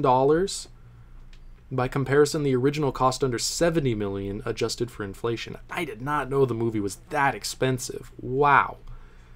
And it's basically an independent movie as well. Yeah, Blade Runner 2049, it doesn't have a major studio behind it. Or if it does, I think it only has a studio behind it as a distributor. But all of the financing actually came from mostly sources outside Hollywood. So Blade Runner 2049 is essentially a large budget, an incredibly large budget independent film. But yeah, I had no idea it was that expensive. That's pretty impressive. But yeah, from what I've heard, it sounds like it sounds like it's being done the right way. Like the producers weren't trying to control it or wrestle control away from director Denis Villeneuve at all. It was kind of like, it was the ideal situation, I think. They came to him, they said, we really admire your work, we want you to direct this new Blade Runner movie, and we're going to give you control over it. You know, we're hiring you to do your thing. That's what we want. And even Ridley Scott gave his blessing, like, yeah, I want you to do your thing with it. I'm not going to be in there trying to control every detail. This will be your movie. And Denis Villeneuve is a great director, and the fact that they're giving him control over the movie gives me high hopes for it. I think, yeah, in any other situation, yeah, if it had been something where he had to fight with producers a lot, or, you know, other people trying to control it, it could have ended up, it would probably end up as a disaster. But I think all of the indications are very positive right now, that it's hopefully going to be really good. I mean, we won't know until it's out, but I think the outlook is very positive.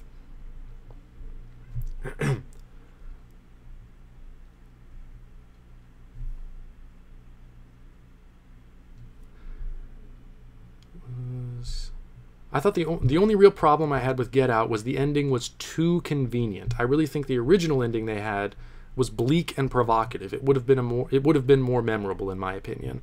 I didn't see the original ending. I saw that they had one on the DVD, but I didn't get a chance to watch it. I did listen to Jordan Peele's commentary, though, the audio commentary on the disc, which was really good. He pointed out like a lot of the layering of detail in the movie, and yeah, how much he really worked on the screenplay to make sure everything worked on multiple levels. It was a really fascinating commentary. He did his work. He really put in the work into the screenplay, into making sure the movie worked on every level he was going for. And it's really fascinating to watch it a second time too, with the revelations that happen in the second half of the movie, to rewatch it and look at the first half and realize there's all this subtext going on with all the characters, that things you interpret one way the first time, you interpret in a completely different way the second time. It actually holds up to multiple viewings, and you watch it in a completely different way the second time than you did the first time. And also, he talked a lot about themes that I didn't even notice before either. I was so focused on the social and the racial commentary in the movie, I didn't even notice the thematic elements that were at work in there. That, you know, it's about a character arc. It's about a character journey. That main character, Chris, he's a guy that is... He's paralyzed into inaction. That is part of his character arc. He suffered this tragic event in his past where he found himself unable to react. He was unable to do something. He was unable to take action at this crucial moment in his past, and it's something that has haunted him his entire life.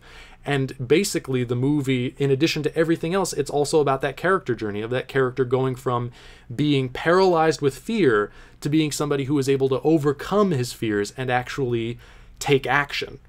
And that totally went by me because I was so focused on everything else that was going on in the movie. But the film is also structured in that way, to be about a specific character arc and a social commentary and a thriller and a horror movie and a comedy. So yeah, you can watch it over and over again and constantly discover new things in it.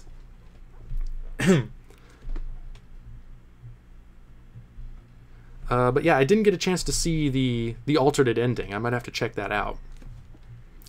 Yeah, I kind of figure they always do multiple endings to horror movies. They'll do the really bleak ending, and then they'll do the crowd-pleasing ending. And most of the time when you do test audiences will react more positively to the upbeat ending, which, you know, it's part of studio filmmaking, even on the low-end scale. I mean, Blumhouse they're making movies to please audiences first and foremost, so I can understand the necessity of that.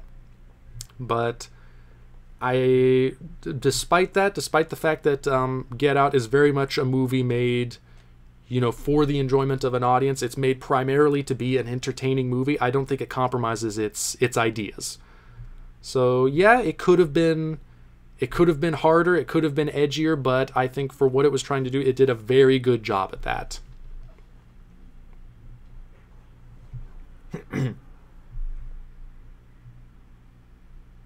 I still haven't seen the original Blade Runner. Oh man, that's one to check out. It's a great movie. It's probably not one you'll really like the first time. At least for me, I wasn't a huge fan of it the first time I saw it, because it's not a very story-driven movie. There isn't a very strong narrative in it. It is very much more about tone and atmosphere and exploring ideas in a more unconventional visual way rather than a narrative way. So I remember the first time I saw Blade Runner, I was kind of bored by it. I didn't really understand what the big deal was, but I found myself coming back to it again and again, and every time I watched it, I liked it more and more, to the point where now I've seen the film in multiple versions many, many times, and it's one of my all-time favorite movies.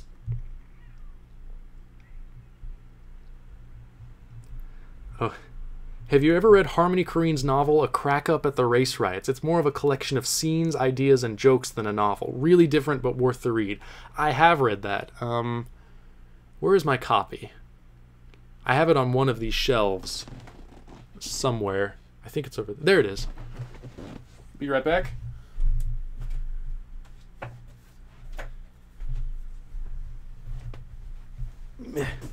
Whoops. Yeah, Harmony Korine described it as the great American choose-your-own-adventure novel. But yeah, it is basically what you said. It's more just kind of a very loose, non-narrative collection of scenes and notes and diary entries and jokes. But it's interesting. Yeah, really experimental in the presentation. Things crossed out. Every page kind of takes on a different format. It's a really interesting novel, though. I really liked it. There's some memorable passages in it. I think, what is it, the beginning? I think, yeah, MC Hammer, age 11. Very Harmony Korine-esque. Yeah, I like it, though. It's a good novel. Semi-novel. It's not really a novel at all, but it's a good piece of work, whatever it is.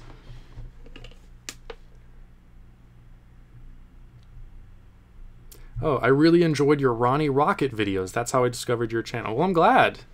I think I could have done those much better now, but, yeah, you know, live and learn. But, yeah, thank you. I'm glad you enjoyed those. I still need to... What's the other one? One Saliva Bubble. Yeah, I need to do the follow-up. One Saliva Bubble. Oh, had the rental edition, I'm guessing, of Get Out, so I didn't get to check out the features. Yeah, there's some good stuff on the DVD that I got. I checked it out from the library, but yeah, it looks like they put together some good stuff on there. Yeah, it looks like they put together some good stuff on there. They've got the alternate ending, they've got the deleted scenes, they've got Jordan Peele's commentary on the movie and the alternate ending and the deleted scenes. So yeah, it's really cool that he talks really openly about his process and yeah, how he made each decision and why he made why the movie is why each decision, yeah, how it fits into this larger structure of the movie that he had in his head. He's really articulate and yeah, clearly thought very carefully and very deeply about everything he did in the movie. It's all for a very specific reason and all part of, yeah, this vision he had for the whole thing. But yeah, it was really interesting listening to him talk about the film. Oh God, the most insane budget I've seen has to be for next year's Avengers: Infinity War. It'll be split into 2 movies with a combined production budget of $1 billion. Yes, that's with a B. I heard about that. That is insane. And it's funny talking about that right alongside Get Out as well. A really good movie that cost $5 million. You know, you don't need insane budgets to make a good movie. But I guess, you know, it's a spectacle film, so you gotta spend ridiculous amounts of money. I don't know, though. No matter how good the movie can look, will any movie ever look like $1 billion? I don't know. I just don't know. I mean, the one I always think about is The Lone Ranger, the Gore Verbinski movie. That one cost like $225 million. It did not look like $225 million. I didn't think it was a terrible movie. I actually kind of enjoyed it. But why did it cost that much? I've seen Steven Spielberg movies that cost a fraction of that amount that looked 10 times better.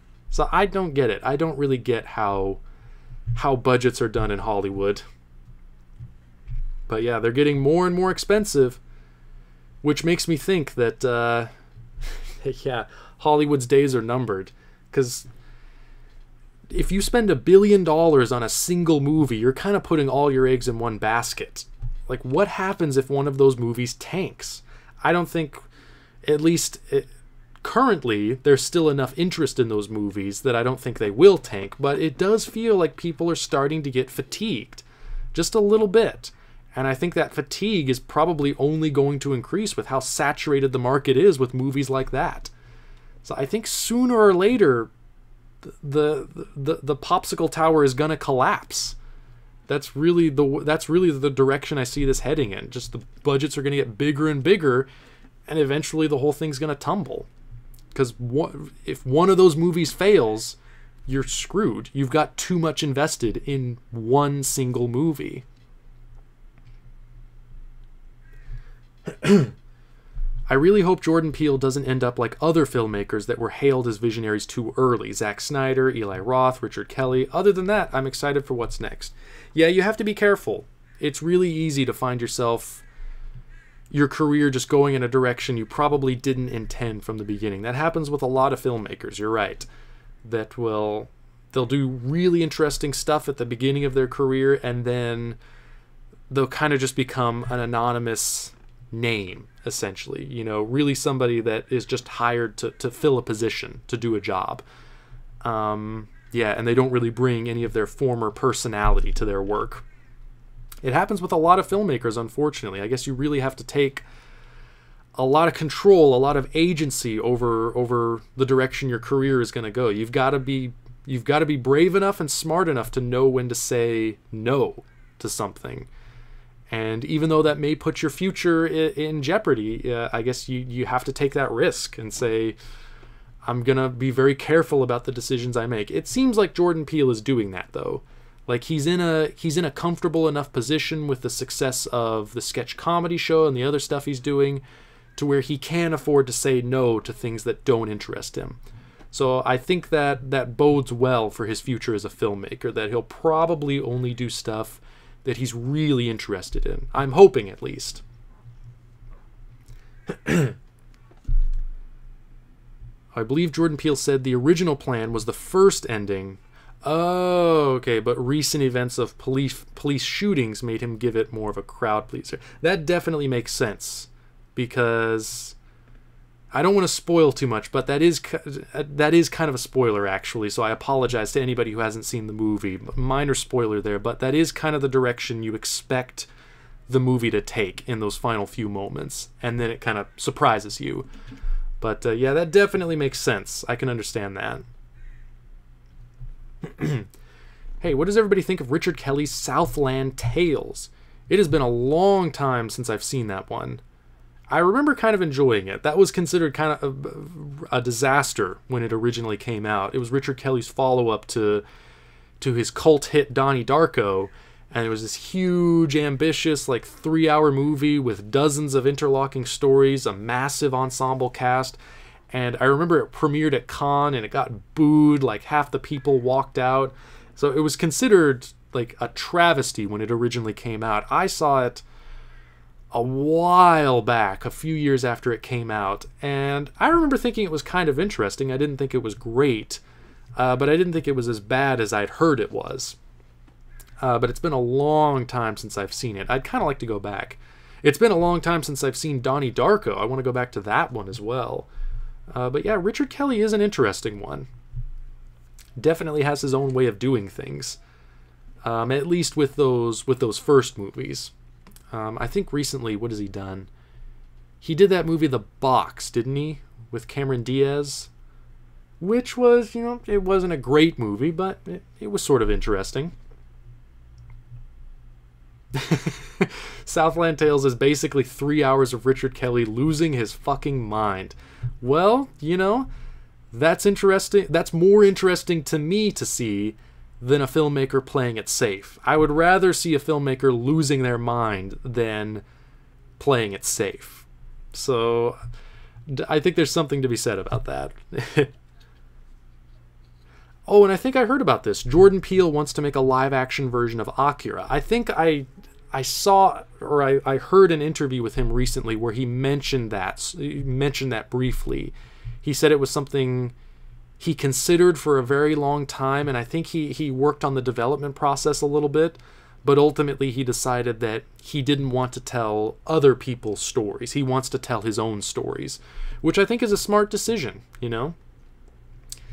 And yeah, I can't say I'm too keen on the idea of a live-action Akira. It's probably not going to happen because I don't think the live-action Ghost in the Shell did too well. I'm not sure about that. But I think that one was kind of a disappointment, so Akira is probably not going to happen. I mean, it's been in development for decades, and it still hasn't happened. So, I don't know. But I can't say I like the idea of doing it live action so much.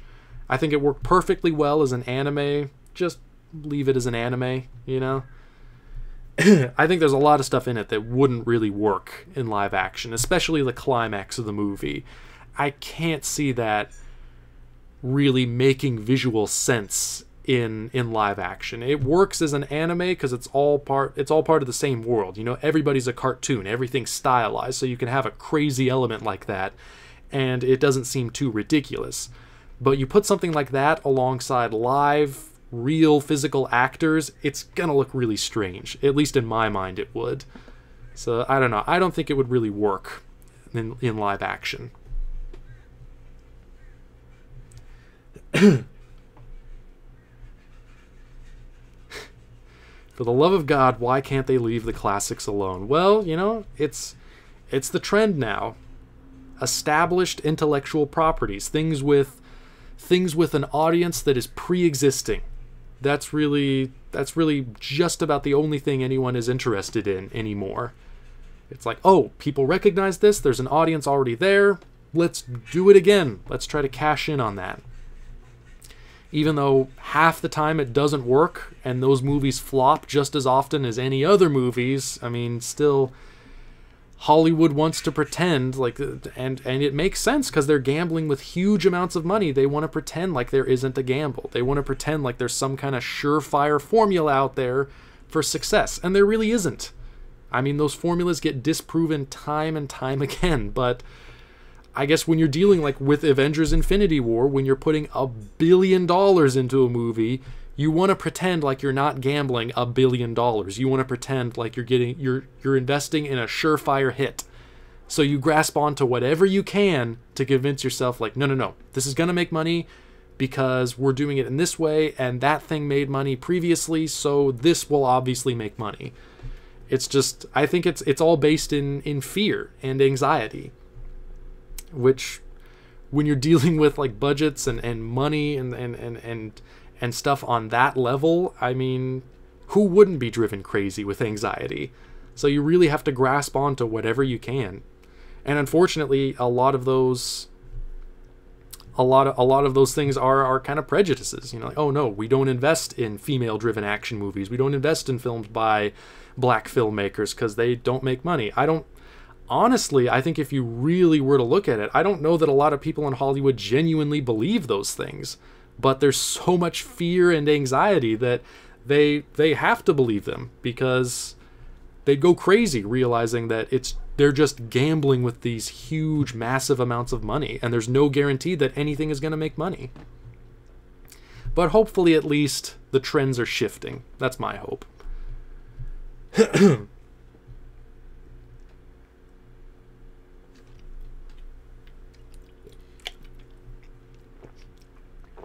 See. I'm talking about Richard Kelly now. The most expensive movie made right now is Batman vs. Superman at $400 million. So Infinity War will easily overtake it. Yeah, with each part being $500 million. I can't believe that. It's insane. It's I think the last Pirates of the Caribbean movie cost something like $400 million too, didn't it?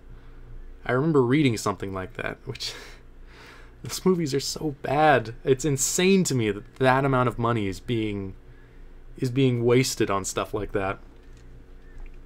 It makes me think of the Talkhouse podcast that I just listened to. It's Hodorowski talking with Darren Aronofsky. He's asking Darren Aronofsky what his newest film cost. What's Aronofsky's new one? I think it's called Mother. It's got Jennifer Lawrence in it. Don't know much about it at this point, but he does have a new one coming up. And Hodorowski was asking him, like, how much did that movie cost? Didn't it cost like $20 million? And Aronofsky wouldn't really say, But Jodorowsky was sort of poking fun at him a little bit, saying, $20 million for one movie? I could make 5 movies for $20 million. So, I mean, yeah. If you just put a little bit more work into, creating an interesting story, you wouldn't have to pump so much money into the damn thing.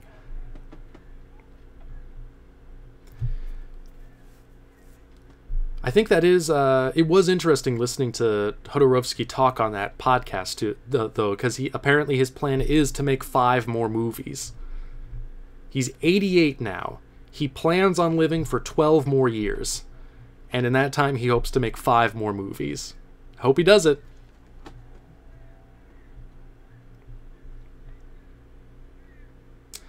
Oh, that's right. Richard Kelly's Holes script. I read that. That was a crazy script. Certainly departed quite a considerable amount from the original source material. I mean, some interesting ideas in it, though. It feels very much like a Richard Kelly movie, though, and not so much like Holes, which is actually a book I read when I was in middle school, I think. It was one we read in a class. Henry, did you like Terry Gilliam's Zero Theorem? I did like it. It's not one of Gilliam's best movies. It's definitely a very, very flawed movie. It's maybe a little too long, and it does feel like it kind of falls apart towards the end. But I think there are some really good sequences in it, and I like Christoph Waltz's performance, and definitely Gilliam's visual skill for creating a tangible world is fully on display in that movie. There are so many like little sequences and little sets and little places that the movie goes to that are really visually engaging. So I think it's a movie with some definite strengths, but it's also a movie with some definite weaknesses as well. The story doesn't quite hold together all the way through. But I think it's an interesting film. It's one still worth seeing for the stuff in it that does work. I think, at least.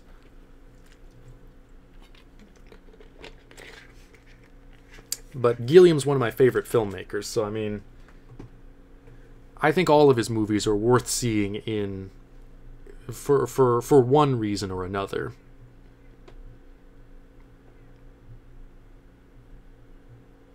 Oh, I just adore Donnie Darko. That's a modern classic, a masterpiece. Yeah, I've been getting a lot of recommendations to watch Donnie Darko again.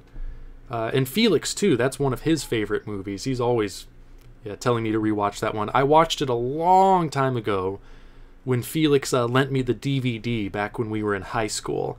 And I watched it then. And I didn't really get it.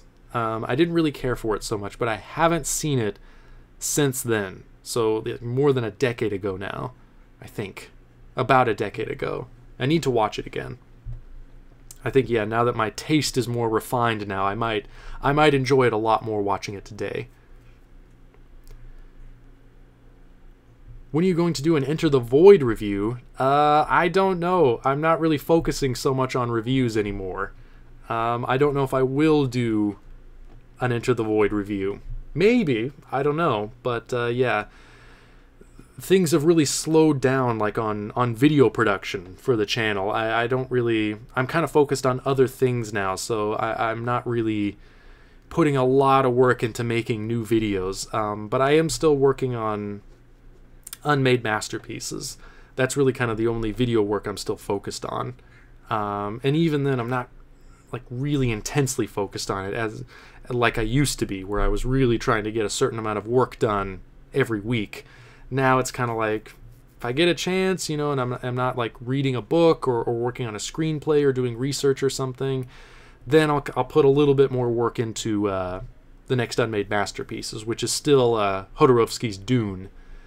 But work is progressing very slowly. It's not something I'm really intensely focused on anymore.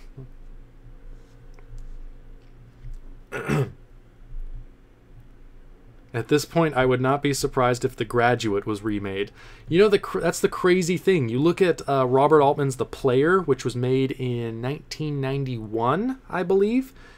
A lot of those scenes, which played as parody, as satire back in those days, I mean, seem completely plausible today. You watch the scene with Buck Henry pitching The Graduate 2 at the beginning of that movie in the famous opening tracking shot.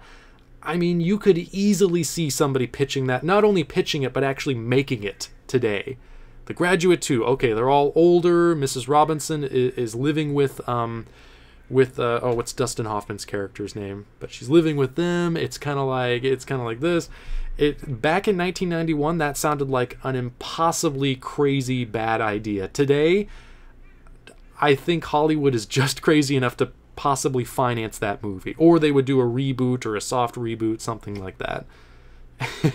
It's sad that like things that used to be satirical back in the day now are just kind of like, yeah, that's the direction we've headed. We've just continued along that road to the point where satire becomes reality. It seems like we're seeing that everywhere now. Real life has become satire at this point.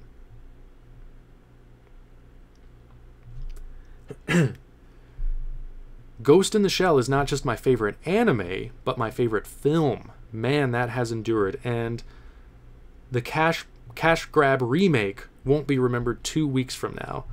And somebody else saying, I kind of like the Ghost in the Shell remake. I haven't seen it yet. I did just put a hold on it on the DVD at the library. I want to see it. I'd like to check it out. I want to rewatch the original because it's been a little while since I've seen it. And yeah, I do want to see the live action version. I'm trying to approach it with an open mind, and yeah, I'll probably be sharing thoughts on it at some point. I think there's a lot of holds on the DVD though, so it might be some time before I get a hold of it. But yeah, I am curious to see it. I just watched The Piano Teacher. What are your thoughts on the film? It was fantastic, really depressing and disturbing. I still have to let it sit with me. Haneke is a challenging one. Haneke's been the one, Michael Haneke, his films have been the ones that have most consistently really disturbed me. There's something about his work, a harshness, a realism, an impact that really hits me. Michael Haneke's films, have been the ones that have most consistently disturbed me. And there's like a sparseness to them. There's a focus and an intensity to them that makes them even more difficult for me to watch. Like, there are other filmmakers that are really confrontational and really harsh in the themes and the imagery they create, like Lars von Trier or Gaspar Noé, but there's also a level of stylization to them as well that kind of allows me to process the things that they show me. Not that I don't find, Gaspar Noé movies disturbing or Lars von Trier movies disturbing, but I guess it's presented within the context of this very stylized work, which kind of allows me to process it more easily.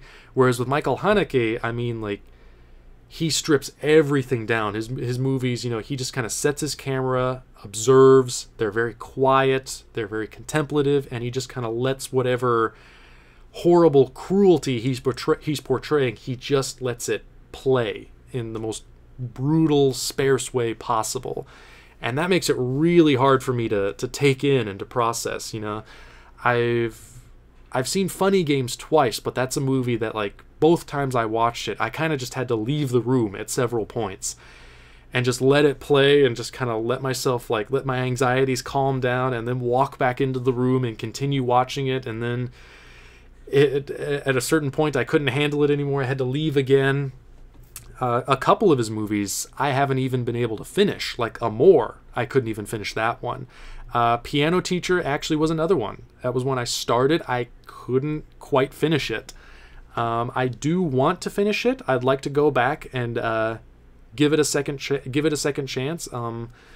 But yeah, his movies are so harsh and so disturbing and so difficult that yeah, I have a lot of difficulty with them just emotionally, like putting myself through all of that. He's a tough one for me. He's one that really cuts to the bone for me. But yeah, he is a great filmmaker as well. Makes really powerful films. Just oftentimes a little too much for me to handle. But yeah, Piano Teacher I need to go back to and try to finish. But yeah, obviously Isabelle Huppert, she's she's always phenomenal. And yeah, the movie is a great movie. It's just one I need to actually try to get through the whole thing and try to think about it and process it. But yeah, that's sort of where I am right now with that one. And it's coming out soon on Blu-ray from Criterion Collection, so that would present me with a prime opportunity to give it a second shot.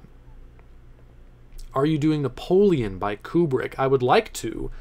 There's two things that make me hesitant on doing videos on Napoleon, though. One, the primary resource for information on that project is a book that was published a little while ago. I think like in the 90s. I can't remember. It might have been after Kubrick passed on, but I can't recall. But it's out of print now. The book, I think it's called Stanley Kubrick's Napoleon. And it's this huge book with essentially all of the research material that Kubrick put together for that project. It's something like 2,000 pages long, and it's out of print, and every copy I've been able to find has been hugely expensive, way, way outside of my price range. And so, like, for me to do like a really complete look at that production, I would want to get a hold of that book and read through it and take a look at all of the materials and everything, and yeah, all the research that was put into that book to create like the complete production history of it. But I don't think I'll be able to get a hold of a copy of that book unless I, happen to stumble into it at a used bookstore somewhere, which isn't very likely. And then the other thing is the Kubrick estate seems to be very particular about allowing things online, and especially videos on YouTube, of using Kubrick material. There's another YouTube channel Criswell, who I believe, I don't know, I haven't really seen what's going on with it now, but a little while ago it became a big thing that he had a lawsuit filed against him by the Kubrick estate, the Kubrick family, for a video essay he did on Kubrick's work, which I guess for some reason they didn't like, and they had the video taken down several times, and he kept reposting it, and then finally, yeah, they filed a lawsuit against him. It's for like $1 million, I think. Insane. And he was obviously, yeah, he posted a video talking about that, and yeah, you could tell he was pretty devastated. So yeah, that freaks me out, and that makes me very reluctant to do stuff on Kubrick. I do not want to have a lawsuit thrown my way. So yeah, doing stuff on Kubrick and doing stuff on Napoleon, for those two main reasons, I'm kind of backing off of that one. I don't know if I will ever do a video on Napoleon. Possibly, but I don't know. I'm scared to.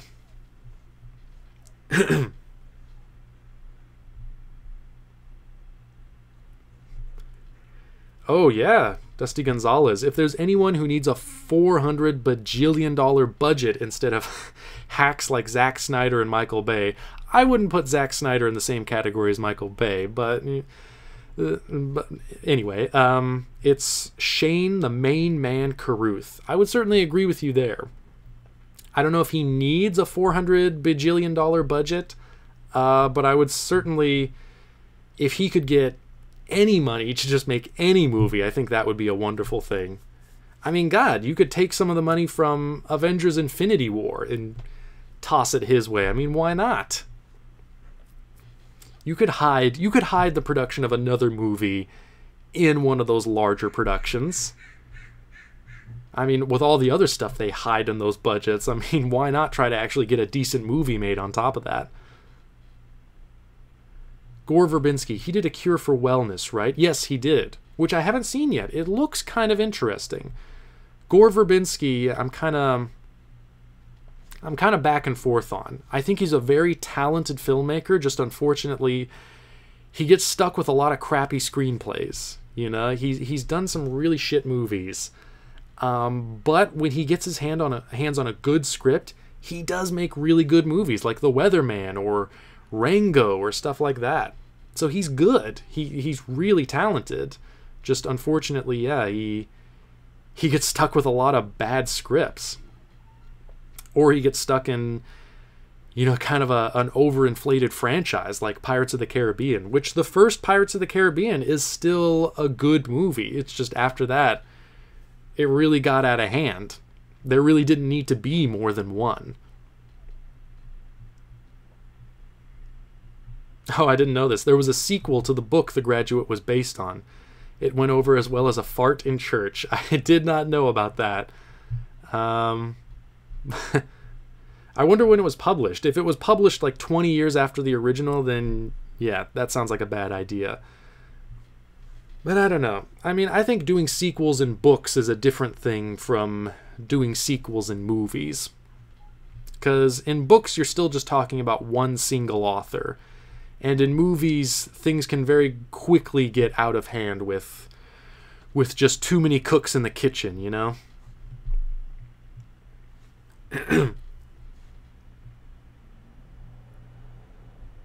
See, still a lot of talk about Akira, which is a great movie.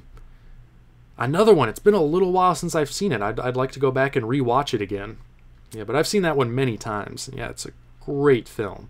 I read through all of the manga as well, and that was a great manga. Very different from the movie, but also I thought really brilliant and interesting in its own way as well, of using like multiple issues and kind of expanding the storyline. I thought it was really interesting the way Katsuhiro Otomo switched the story around and tried different things with it in the manga than he did with the movie. Oh, talking about Haneke, the impact, intensity, and realism really draw me into his work. The bare-bones filmmaking makes everything seem more disturbing, yeah. Also, Funny Games kind of messed with me, too. Yeah, he's a tough one. He is a tough one. I think of any filmmaker, he's been the one that has most disturbed me, has most challenged me. Just in terms of, like, intensity. You know, I'm somebody, I guess, I don't get really disturbed or disgusted by movies very easily. But when a filmmaker really hits the right tone, then, yeah, it's almost more than I can handle. It's really, I guess it's all about the way the violence is handled. Because, like, I can watch an early Peter Jackson gore movie and not really be disturbed or disgusted by it, just because the tone is comedic. But, yeah, then there are other filmmakers that really pull it back and really try to create a really brutal, realistic tone like Haneke. And then, like, it's really tough for me to handle. Oh, have you seen And Justice for All? It's my #1 favorite movie ever made. That is the Al Pacino movie, right? From like the 70s, I think? I have not seen that one. It's been one, I remember when I first got Netflix Instant, it was one that sat in my queue for the longest time, and then they finally took it off, and I never got a chance to watch it. So yeah, I haven't seen that one, unfortunately. But yeah, it's still kind of on my watch list, just on in my head queue. I still haven't gotten a chance, though, unfortunately. Somehow I have watched Funny Games an insane number of times, mainly so I can really understand it. Yeah, it is a fascinating movie. Yeah, it's definitely one with a lot to say about the nature of violence, about the nature of filmmaking, of the way we process violence in media, the way we consume violence. It's a very thought-provoking movie. And yeah, one that kind of rubs your face in the fact that movies are made for entertainment, and movies do tend to be very violent. And so it's one that is really confronting you with the fact that, hey, we're doing all of this stuff. The guys that torture the family in that movie, they break the fourth wall numerous times in that film and just state right to camera, we're doing this for your entertainment. You think violence is fun, right? You think violence is entertaining. Well, here, we're entertaining you. Why aren't you enjoying it? Really makes you think very, very in depth, yeah, about the nature of violence in media and the kind of effect it has on people, the kind of effect it has on you as an audience member. Are you being desensitized? Are you being, changed by the things you see? Does it have an effect, or is it just, is it two-dimensional? Is it just something that's up there on screen separate from the real world? Or are we losing the ability to tell the difference between the real world and fiction? I mean, possibly. That was actually somebody, or actually several people have been really recommending that I check out the work of Chris Morris, which I finally did. I watched his movie Four Lions on Hulu, and that it felt like that was really one of the issues he was tackling in that movie, of just how people really do seem to be disconnecting a little bit. I thought it was really interesting the way the four guys in that one who are Islamic extremists and want to become terrorists. That's kind of what the movie revolves around. It's interesting listening to the way he writes their dialogue and wrote their characters, listening to them talk about the way they relate to violence, where it is in the context of like movies and video games. There are several points in that movie where they say, like, yeah, it's going to be like this video game, or it's going to be like this movie. There's a detachment. There's a misunderstanding and an inability to really understand the real life consequences and repercussions of real life violence. And that's a harsh lesson that they learn in the course of that story, that real life violence has real world consequences, and that's something that they didn't really grasp beforehand. So I don't know, it's an interesting discussion to be had, certainly. Oh my god. Somebody's saying, oh, hang on, I lost the comment. Oh, I'm way behind now on the chat. Zach Hayes, I have the Big Kubrick book. I found it for like $50 on Taschen. I don't know if they still have it. I have the other Big Kubrick one as well. Holy shit. Taschen. Is that like a UK thing, or can I find that in the US? Well, I'll look into that. $50 is the most reasonable price I've ever seen on that book. Have you seen the Kubrick's Boxes documentary by John Ronson, the Okja Men Who Stare at Goats, all-around cool guy? I haven't. Is that a documentary? Kubrick's Boxes. Okay, documentary, yeah. I have not seen that. I did see Room 237, which was a pretty interesting documentary about some of the crazier Kubrick theories, and yeah, the interesting modes of thought that his work inspires. I thought that was a good documentary. I don't really believe a lot of the theories in it, but I think it's fascinating, yeah, the level to which people will pick apart his work and the depths that people will really see into the films that he made. It's fascinating. Have you seen Paul Verhoeven's Elle yet? I went to the screening of it at Ebertfest last year. Wow. And I actually got to meet Isabelle Huppert afterwards. That sounds really cool. I have not seen Elle. Yeah, the only Paul Verhoeven stuff I've seen has been his American work. And I've seen RoboCop and I've seen Total Recall, both of which are good. And I saw Starship Troopers, which was not good, and Hollow Man, which was okay. But yeah, I haven't seen any of his Dutch work. I haven't seen his original stuff, like Soldier of Orange. Can you guys hear that truck? It's kind of loud. Hopefully you can still hear me. But I haven't seen Soldier of Orange, I haven't seen Turkish Delight, I haven't seen Black Book, and I haven't seen Elle. I need to get into his European work, because I've heard it's much better than his American stuff. Although I am a fan of RoboCop and Total Recall. I think those are both pretty fun sci-fi action movies. Much better than the typical sci-fi action kind of stuff you see. I think there's a level of hysterical energy to those movies, and comedy and satire, and also a thematic depth to them that is surprising as well. So like when he first started out in Hollywood, I think he did some pretty solid work. Oh, talking about the Kubrick book? I got it like 5 to 10 years ago. Okay. But I haven't got around to reading it because it's so massive. But it's very interesting how they crafted the books. Yeah, okay, if it was 5 to 10 years ago, I don't imagine it's still for sale at that price then. Okay, maybe stick to Dune instead of Napoleon then, yeah. Yeah, I'm gonna try and finish Dune at some point, but it's very slow going. Yeah, but I got all the notes. I'm still working on the script, and yeah, just gotta yeah, keep picking away at it. Rango is the bee's knees. Love the Fear and Loathing reference in Rango. Yeah, that's a pretty good, like, more like unconventional kind of children's animated movie where, yeah, it does pay homage to a lot of stuff kids are not going to understand. Like even Clint Eastwood movies and spaghetti westerns and stuff, and Fear and Loathing, yeah.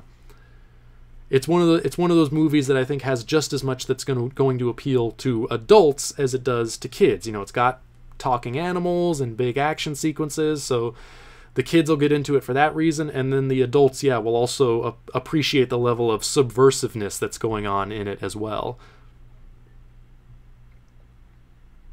DuneInfo.com. Great resource for Hodorowski's Dune. Yeah, I've been using that site, yeah, as a way of confirming certain details and stuff. Yeah, I've been consulting DuneInfo.com, certainly.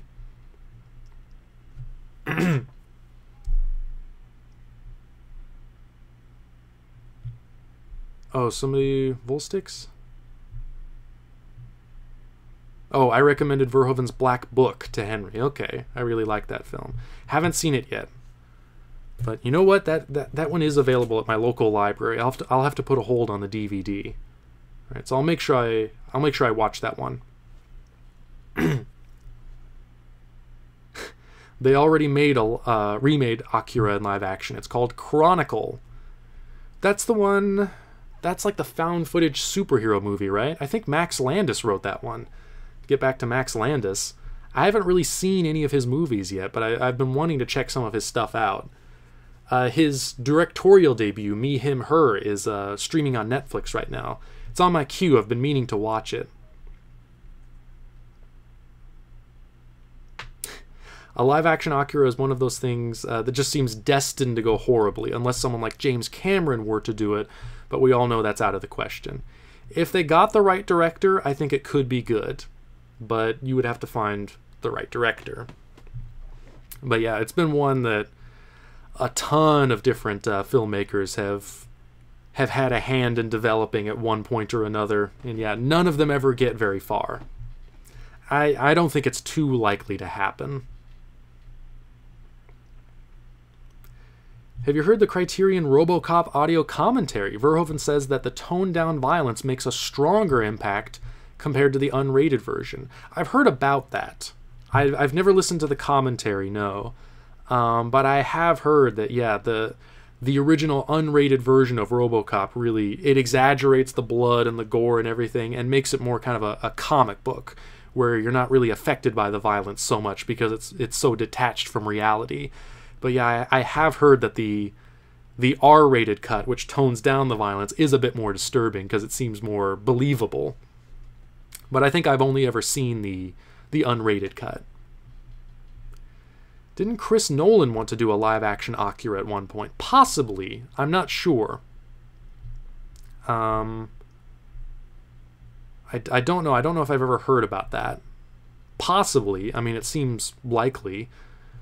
I mean, studios really, when they have a project they put together, they do basically send it to everyone. So it's entirely possible that Chris Nolan was involved at some point, but I'm not sure. What is your opinion on a film reviewer by the name of YourMovieSucks.org? You and him share the same opinions on art films. I would recommend checking out his top 10 lists and also his reviews. I have heard of him. I know the channel, but I haven't watched any of his videos as of yet. I can certainly check some out, though. Oh, it's just impossible to put that kinetic style of anime to sequence. The Wachowski Speed Racer almost succeeded. I haven't seen Speed Racer yet. But yeah, there is a freedom and a fluidity to animation to where you can do, yeah, just really fast action sequences like that opening motorcycle chase in Akira. I think there's a freedom in it, and there's a fluidity that the animation has that you're never quite going to get in live action, just because you're restrained, you know, by gravity and physics and everything, and you've got to combine so many different elements. You know, you've got actors that, you know, have a certain weight to them, and you got to build sets and props and different things that are going to be limited in what they can do. And then you're going to have to blend that with CGI and green screen and stunts and all this other stuff. And in animation, you can just draw it and you can do whatever you want, and you're not really restrained at all. So yeah, there is, when you're doing kinetic speed and energy and action like that, I mean, you're so much more open in terms of what you can do in animation than what you can do in live action. I definitely agree with that. And I haven't seen Speed Racer, but yeah, saying, you mentioning that it gets close to the kinetic style of anime makes me curious to see it.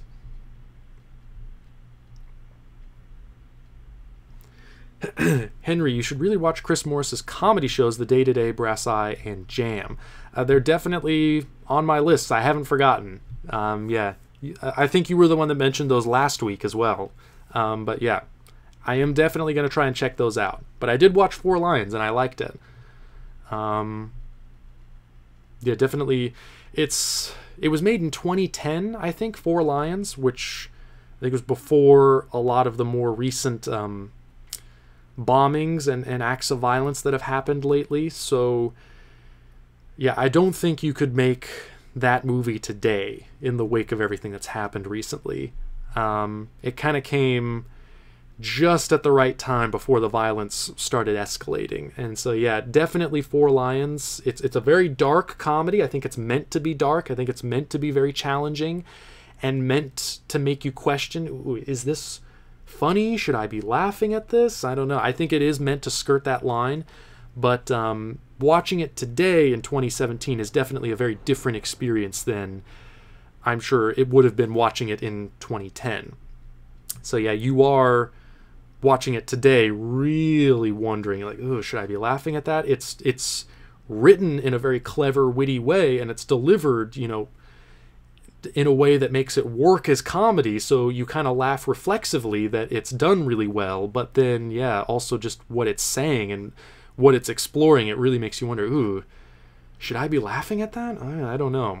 I think it does still work, though.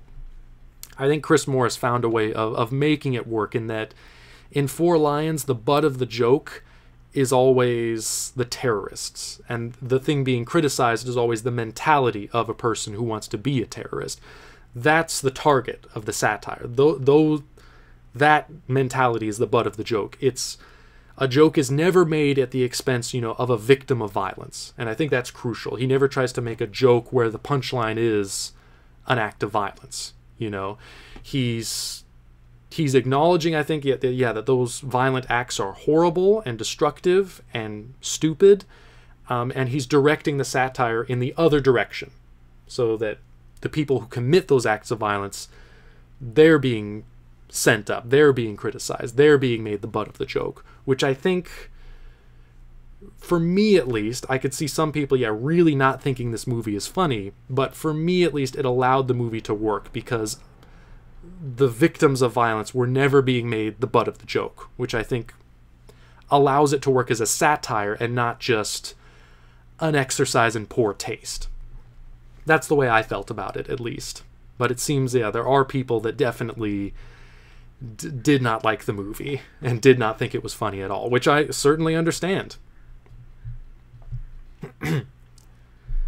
What is your opinion also on the new Planet of the Apes trilogy? Did you find any of them to be particularly excellent? Actually, yes. What was the last one? Not the new one. Dawn of the Planet of the Apes. I thought that was a shockingly good movie. I was really not expecting any of the new Planet of the Apes movies to be good at all. But while Rise of the Planet of the Apes had its weaknesses, I thought what really sold it was Andy Serkis's motion capture performance as Caesar, and how good the special effects are, how well they bring that character to life, and how it really makes you believe in the reality of an intelligent talking ape. Surprisingly well done, and actually very carefully constructed. You know, they actually try to follow a line of logic and create a character arc so that you actually understand the reasons why everything takes place and why the war what builds up to it, why it happens, why everyone's doing it. So I was surprised how much thought and work actually went into it. And then with Dawn, it's actually just a really good movie, a really good I think analogy just for the nature of conflict. It does a really good job of examining that. I was very, very surprised how much I enjoyed Dawn of the Planet of the Apes. Again, I went into it thinking like, it's gonna be some pointless, huge special effects spectacle, and it actually had characters that I got invested in. It actually had a story that I got really interested and engaged by.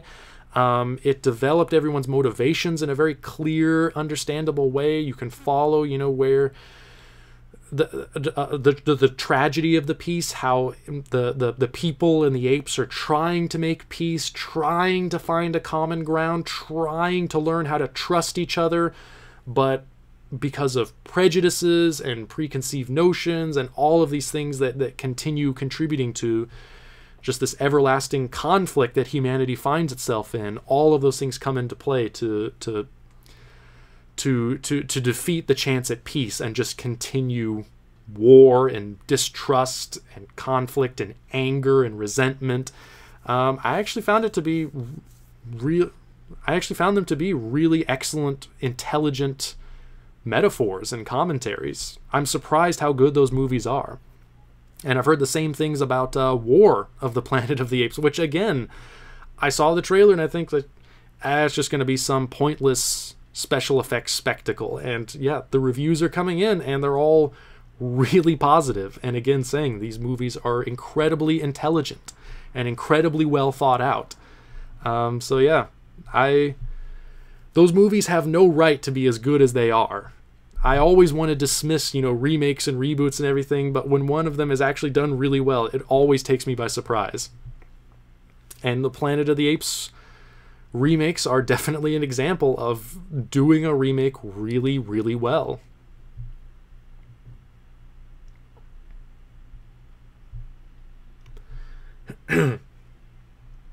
Oh, talking about the Kubrick book. You got it in the U.S. I'm in Texas. Okay, Zach Hayes, you're in Texas. It's the second edition, I think. So I think that's why that Kubrick book was a little cheaper. Yeah, I haven't been able to find an affordable edition of the Napoleon book. Maybe I'm just looking in the wrong places. I'll take another look. But yeah, if I could get a hold of that, that would definitely go a long way towards making me, want to do an Unmade Masterpieces series on Napoleon.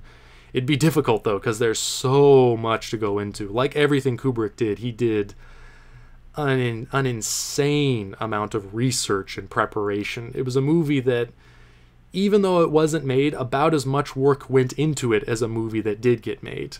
I mean, he had everything thought out, everything prepared, everything planned. And it was one he never stopped developing either, all the way up until his death. He was still accumulating notes and research materials and books and archiving things. I mean, it's mind-boggling.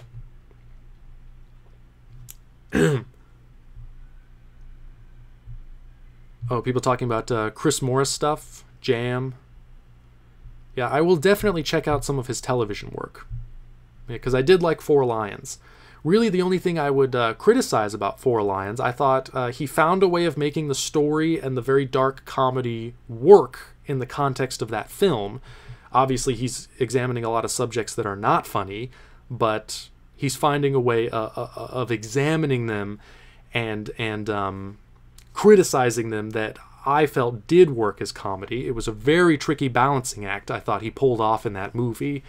Again, in 2017, not as funny as it probably would have been in 2010. Really difficult to laugh at some of the stuff, but I think his mindset was in the right place in the way he made the movie. But the only thing I would really criticize about it is that it did feel like a television show. It felt like kind of a sketch comedy series. It didn't really feel like an actual feature film. That would be about the only thing I would criticize about it.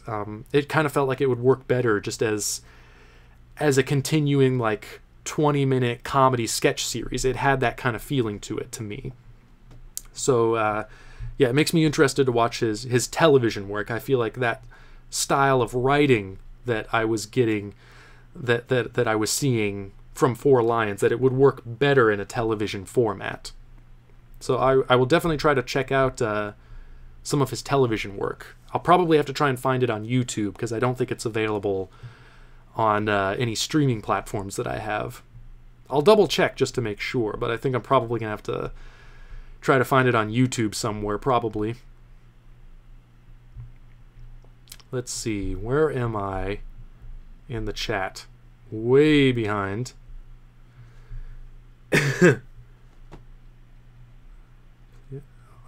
Oz. Oh, I don't have the DVDs of Oz. I'm watching it on Amazon. I'm streaming it. So I don't have any sleeves for you. Sorry, Sasha. Which I still haven't sent you those other sleeves. I can't believe it. I'll make sure I do that later today. I'm sorry. I keep forgetting about that. Sounds like people are quoting a lot of Chris Morris stuff, which I'm not getting. Oh, have you seen 24-Hour Party People? It's about the producer behind the Sex Pistols and Joy Division. Not the producer behind the Sex Pistols. That was Malcolm McLaurin. But yeah, it was the guy that discovered Joy Division. And who else did he discover? I forget the guy's name. Happy Mondays. Yeah, a lot of other really great, groundbreaking British bands as well. I saw you wearing the shirt last week, the Joy Division shirt. Yeah, so it reminded me about it. Andy Serkis is in it. That's right, he is. One of his few non-motion capture performances. Yeah, I love 24-Hour Party People. That's a great movie. I really love the work of Michael Winterbottom, that director. He does a lot of really interesting, unconventional stuff. Not all of his work is really great, but every once in a while he'll do something really, really good. He's probably most well known right now for the Trip movies with Steve Coogan and Rob Brydon. I think they just did the third one. They did the Trip, then they did the Trip to Italy, and now they just did the Trip to Spain. I haven't seen the Trip to Spain, but I saw the first two, and they're really, really funny improvisational comedies. Really great. And yeah, I really love the work of Michael Winterbottom. He did like what else did he do? He did one called Butterfly Kiss with Amanda Plummer, which I thought was excellent. 24-Hour Party People, again with Steve Coogan, which I thought was great. He also did Tristram Shandy with Steve Coogan, which I thought was great. And The Look of Love with Steve Coogan, which I thought was really good. Yeah, I think Winterbottom's an excellent, underappreciated filmmaker. 24-Hour Party People, I think, is one of his best. I love how playful and innovative that movie is, that it's part documentary, part commentary, part drama.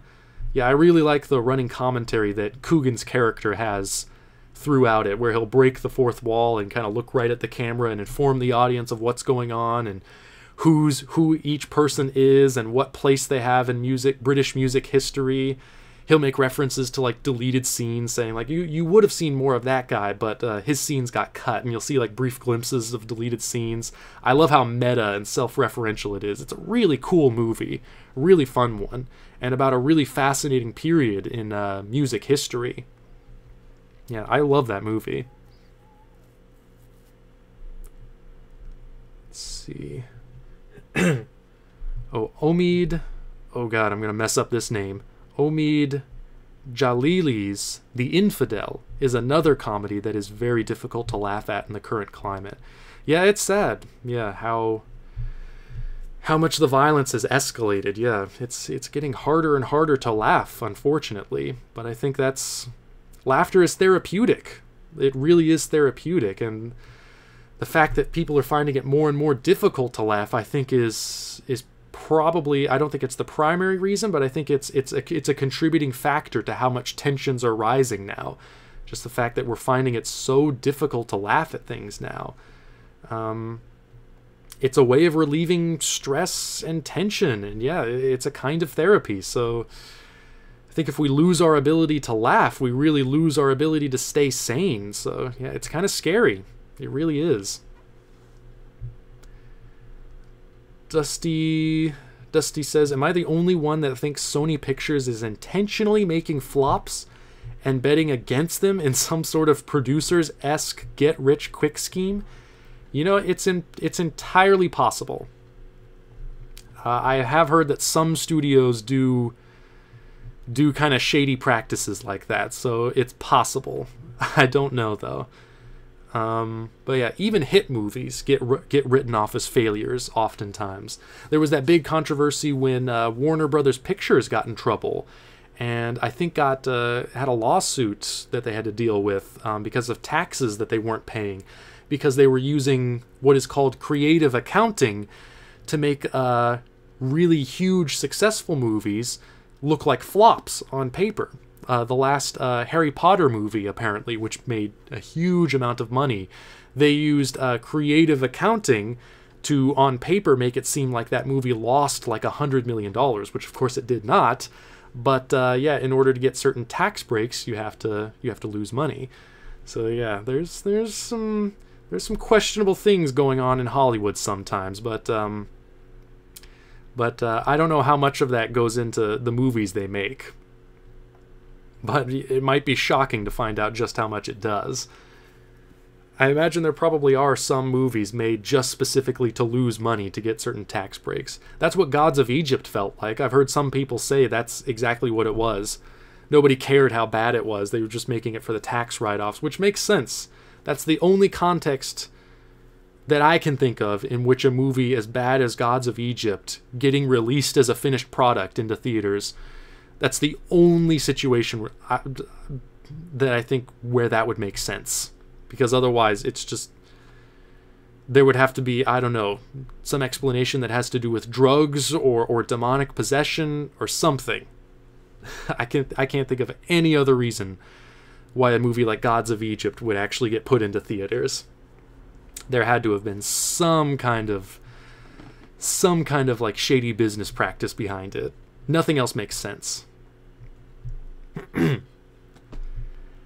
Chaz's Dungeon says, I'd say the horror films that The Void is trying to be are better than the film. Well, I'm glad you brought up The Void, because I forgot that I was supposed to talk about it.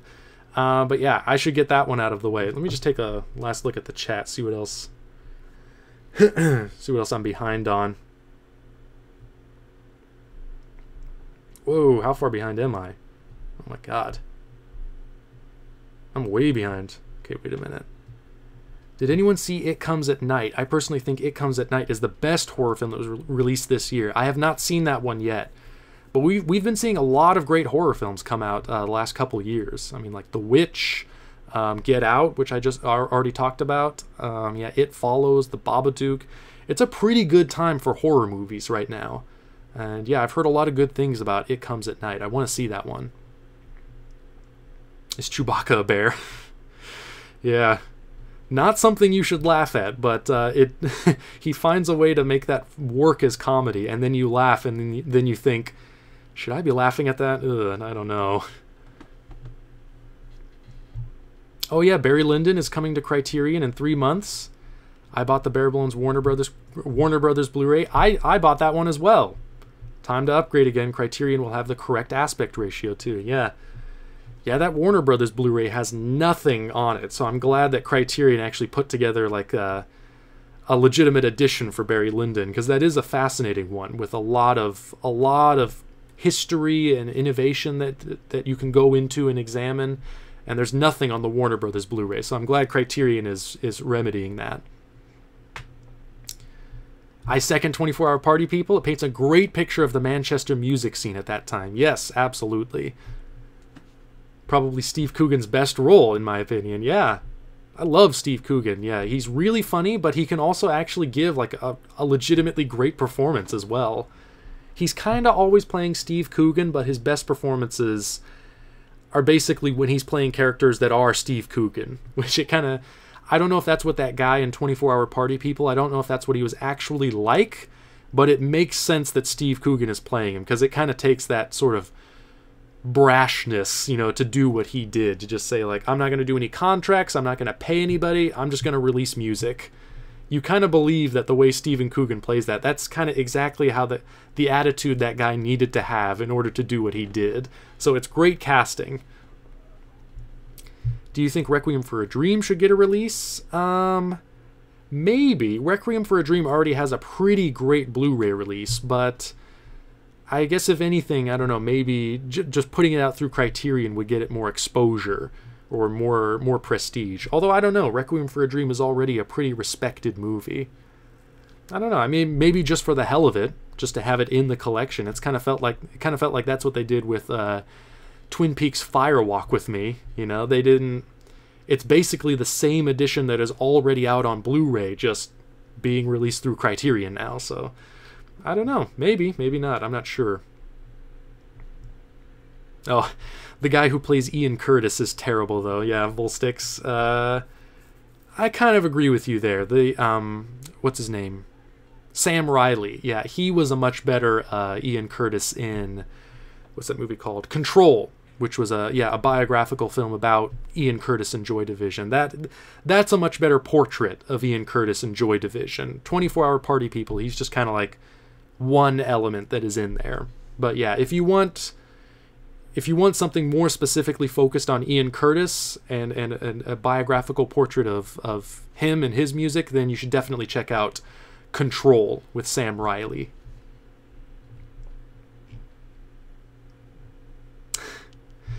Oh, that's right, Zach Hayes. Kubrick kind of stopped on Napoleon because someone made a crappy movie on him. That's why he made Barry Lyndon.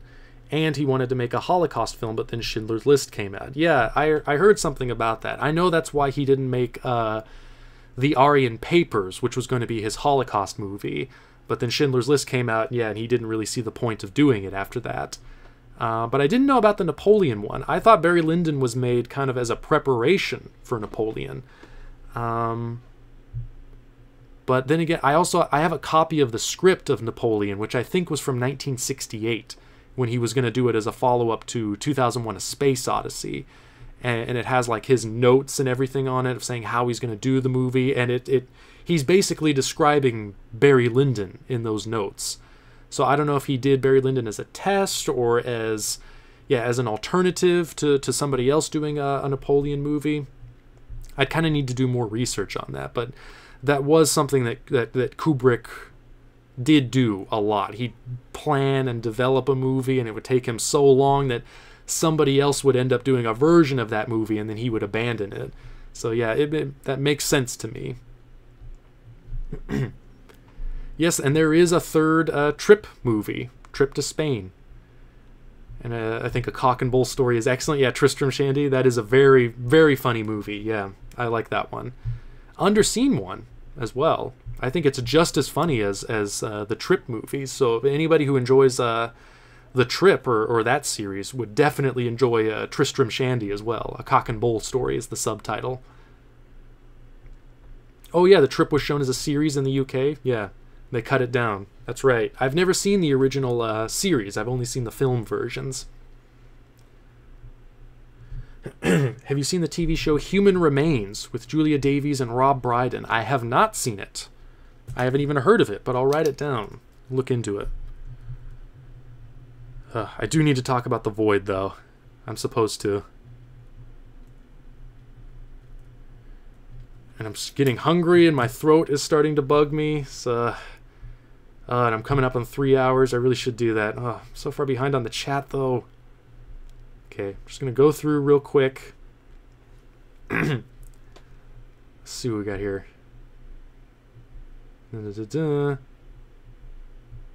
Sorry, missing out on a lot of this stuff. Okay, here we go.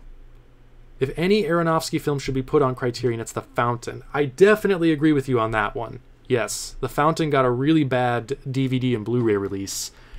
And Aronofsky even recorded an audio commentary for it, but Warner Brothers wouldn't put it on the disc. So yeah, absolutely, Fountain should be put out through Criterion.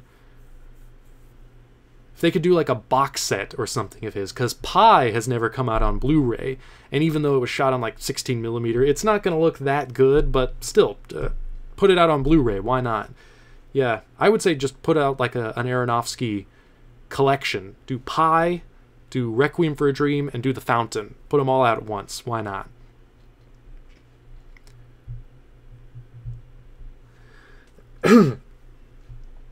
A lot of people think that Begotten should get a Criterion release. Do you agree with this? I personally think that Begotten deserves a restoration, although I don't think that Begotten is essential. I definitely think it should get a new release, because the DVD, I think it only had one DVD release, and it's been out of print for a long time. And I've been wanting to get a copy of that movie. I did watch it on YouTube. That was the only way I could see it. But I would like to see it like on a Blu-ray release or something.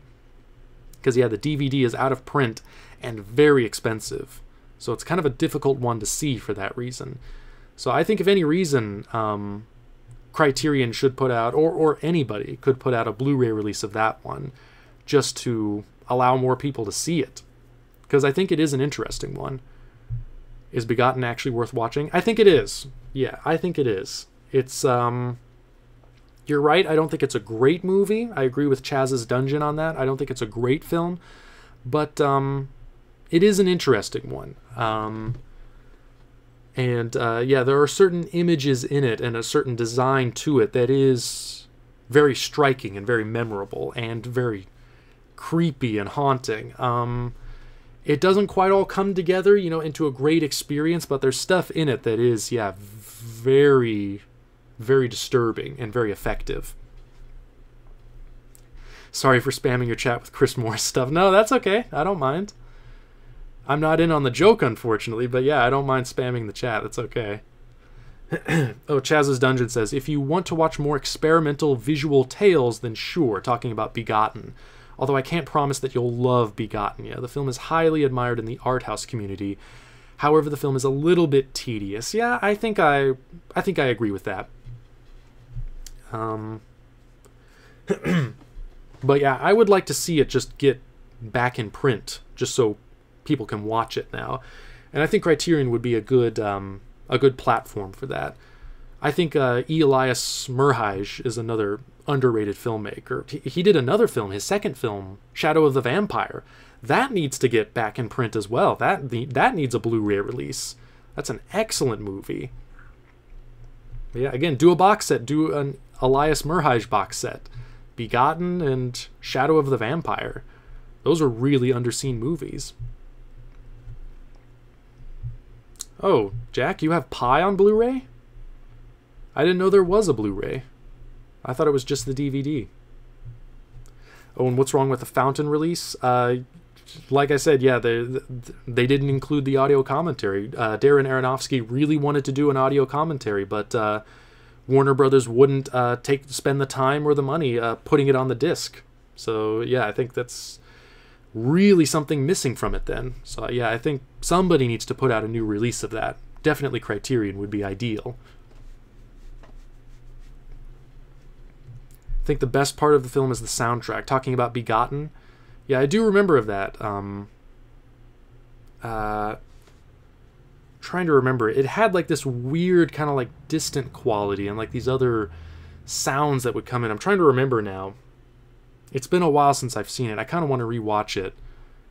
But I remember when it was over, yeah, there were parts where I was bored, but by the end of Begotten, it did leave me with a very creepy, weird feeling of like, experimental films do that to me, just in the way they present their visuals and the way they present their sound. There's something really nightmarish and dreamlike about it that hits me on kind of a subconscious level. You know, I get that feeling watching like was it Jack Smith, his film Flaming Creatures? There's not really, I guess it's the visuals Flaming Creatures presents are a little disturbing, but it's mostly like the soundtrack, the really like muffled, suppressed soundtrack of that movie that really disturbed me. I remember Begotten had kind of a similar feel where, yeah, it just kind of feels like this memory, this very disturbing memory or half-remembered dream that I thought was really effective.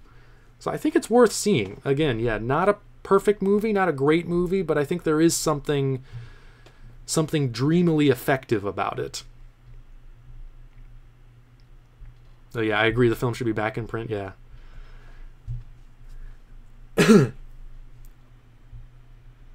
People waxing my car in the chat. Best of the best YouTuber in my opinion. Thank you so much. I really appreciate it. I'll add Begotten to my watch list. It sounds interesting. Yeah, I think it's worth a look. I think it is worth a look. And yeah, I think now I'm just going to take this opportunity to go right into The Void, because I'm basically at the end of the stream and haven't talked about it yet. But The Void, this is a horror movie. It just came out this year. I heard about it not too long ago. I think on Letterboxd. I was seeing people like writing reviews of it on Letterboxd, and I was reading some interesting things about it, that it was crowdfunded, that it was extremely low budget, that it's a throwback to like 80s horror, and that it has a lot of monster effects and gore effects in it, and that it's all done with prosthetic makeup effects. So kind of a throwback to those glory days of the 80s horror movie, when makeup effects were experiencing so many breakthroughs, like with artists like Rick Baker and Greg Nicotero, and who's the other guys? Stan Winston, all these guys that were really pushing the boundaries of what you could do with prosthetic makeup effects and how extreme you could make the imagery in horror films. And so The Void is kind of a throwback to that. It was a crowdfunded movie. It's really cheap, really low budget. I think on Indiegogo it raised about $80,000, which is really low. And I was expecting it to look a lot worse than it did. I don't know if they found additional financing anywhere or what. I think it was produced in Canada, so maybe they were able to stretch the budget a little bit more. But what they were able to accomplish with the restrictions they imposed on themselves of working with makeup effects and prosthetic effects, which are a lot more difficult to work with and much more time-consuming than CGI effects, and the budgetary constraints that they were dealing with, I was really damn impressed with what they were able to put together. The movie looks great. It's very well shot, very atmospheric, very stylish. The soundtrack, not just the music, but the way they put together the sound, is very well done. And yeah, the effects, I thought, were excellent. And they do use some digital work, not on the monsters, but there are, because the premise of the movie, it's kind of like this Lovecraftian horror film. It takes place almost entirely in a hospital. You get it's sort of like John Carpenter's The Thing, and also Prince of Darkness, John Carpenter's Prince of Darkness as well. But basically the premise is there's this cult that I think is trying to bring about the end of the world, or trying to bring like a Cthulhu-esque outer god into our physical realm. And so they're trying to open this portal underneath a hospital. This collection of characters gets trapped in the hospital. The hospital gets surrounded by the members of the cult, trying to keep them in there. And yeah, they're trying to pull this Lovecraftian horror out of the void underneath the hospital, and kind of the people trapped there have to fight for their lives and also try to stop this horrible thing from happening.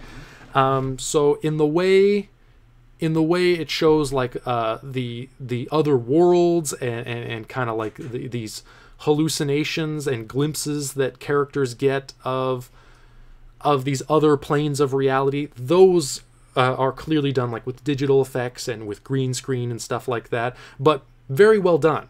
It blends really well with the aesthetic of the movie. So I thought the choices they made of when to use the digital effects were really good, and the way they pulled off the prosthetic effects was really, really cool. The monsters they created and the gore and everything, it was, I thought, really well done. But then I'm seeing other people in the chat, some people saying, besides the effects, I wasn't a fan of The Void. Prosthetic effects were almost as good as The Things, I thought. I would agree with that. The first shocker with the lady in the hospital room. Yeah, and the thing she transforms into. Yeah, Chaz's Dungeon. The Void had great effects and a refreshing concept. However, the script and the acting were bad. Yeah, and I think other people are agreeing. I agree the characters were terrible. I thought the choice for an ambiguous ending was good, although I thought the ending decision was off considering the established character. Well, yeah, that is maybe where the film isn't as good. It has an interesting concept, and I really like the creature design and the effects and everything. But yes, I do sort of agree that the characters were weaker than everything that was built around them. I didn't think the characters were terrible. I thought it was interesting that the filmmakers were going for, I guess, kind of a more Carpenter kind of tone where the characters aren't quite likable. The characters are sort of unlikable, and they don't like each other. And a lot of the tension in the movie comes not just from the threat of the cult outside, but also from the inside as well, where just the human characters, the so-called protagonists, don't get along. They fight, and there's nothing but friction and conflict the entire time from within as well. So it had a real feel like John Carpenter's The Thing, you know, where none of the characters see eye to eye, and the tension comes just as much from the other humans as it does from the creature. Or like Night of the Living Dead, you know, the zombies are not the only threat in a Night of the Living Dead movie. It's also the people, and just the fact that people can't get along. So I thought it was interesting that they chose that approach to it, rather than trying to make all of the protagonists sympathetic. You know, they're kind of assholes, and they make a lot of bad decisions, and they don't agree a lot, and they spend a lot more time fighting than they do collaborating, which is what they should be doing. But I think it does make it a more interesting kind of offbeat movie, that they kind of go for more of that tenseness in the characters, so that the threat comes not just from without, but also within, just within the group. But yeah, overall, I think, yeah, the decisions the characters made, and yeah, just kind of the fact that I didn't really care so much for any of the characters. You know, there's no like Kurt Russell in this movie. I forget the name of the main actor. I think his name is Adam Poole, who plays the cop who is sort of like the protagonist in this movie. He's not really Kurt Russell. They kind of try to give him that vibe, a little bit of a Kurt Russell, where like he's kind of brash. He's kind of a jerk, but he's the one that is most capable. They kind of go for a vibe like that, it felt to me. Doesn't quite pull it off, but they make an effort at it. But I like that the film was trying to do something different, was trying to stand out, you know, from the typical mold. We're seeing a lot more, I guess, horror films now that are really rooted in just references and self-awareness. And The Void, I thought, was a little bit refreshing in that it tried to get rid of all that self-awareness and all of the reference and everything, and tried to do something of its own. Obviously, it's really rooted in a love for 80s horror movies, but it didn't feel like the whole time they were just trying to beat you over the head. Hey, isn't this like an 80s movie? Isn't this like an 80s movie? It felt like they were taking that influence and that aesthetic and trying to do their own thing within that mold. So I like that. I like that about it. Overall, not a great movie, I thought. Not one of the best horror movies I've ever seen, but I thought it was a good one. One that stood out from a lot of the other stuff we're seeing, which tends to be found footage or haunted house or evil dolls or whatever it is. It was a movie that didn't try to play to the trends, that tried to do its own thing. And so I like that. And overall, I enjoyed the movie. I thought it had some great gore effects, an interesting concept. I was engaged with it all the way through. And I would say it's a pretty fun midnight movie. Not a great one, you know, not a... I don't think it'll go down as a classic, but it's streaming on Netflix. If you have Netflix, I think it's worth a look. It's at the very least worth a look. I did enjoy it. Volstick says, those triangle mask robes were kind of freaky, though. Twists were predictable, yeah. Overall, I was really satisfied, though. I thought its strengths outshined its weaknesses. It was a good B movie. Yeah, I'm very much in agreement with that. I felt the same way.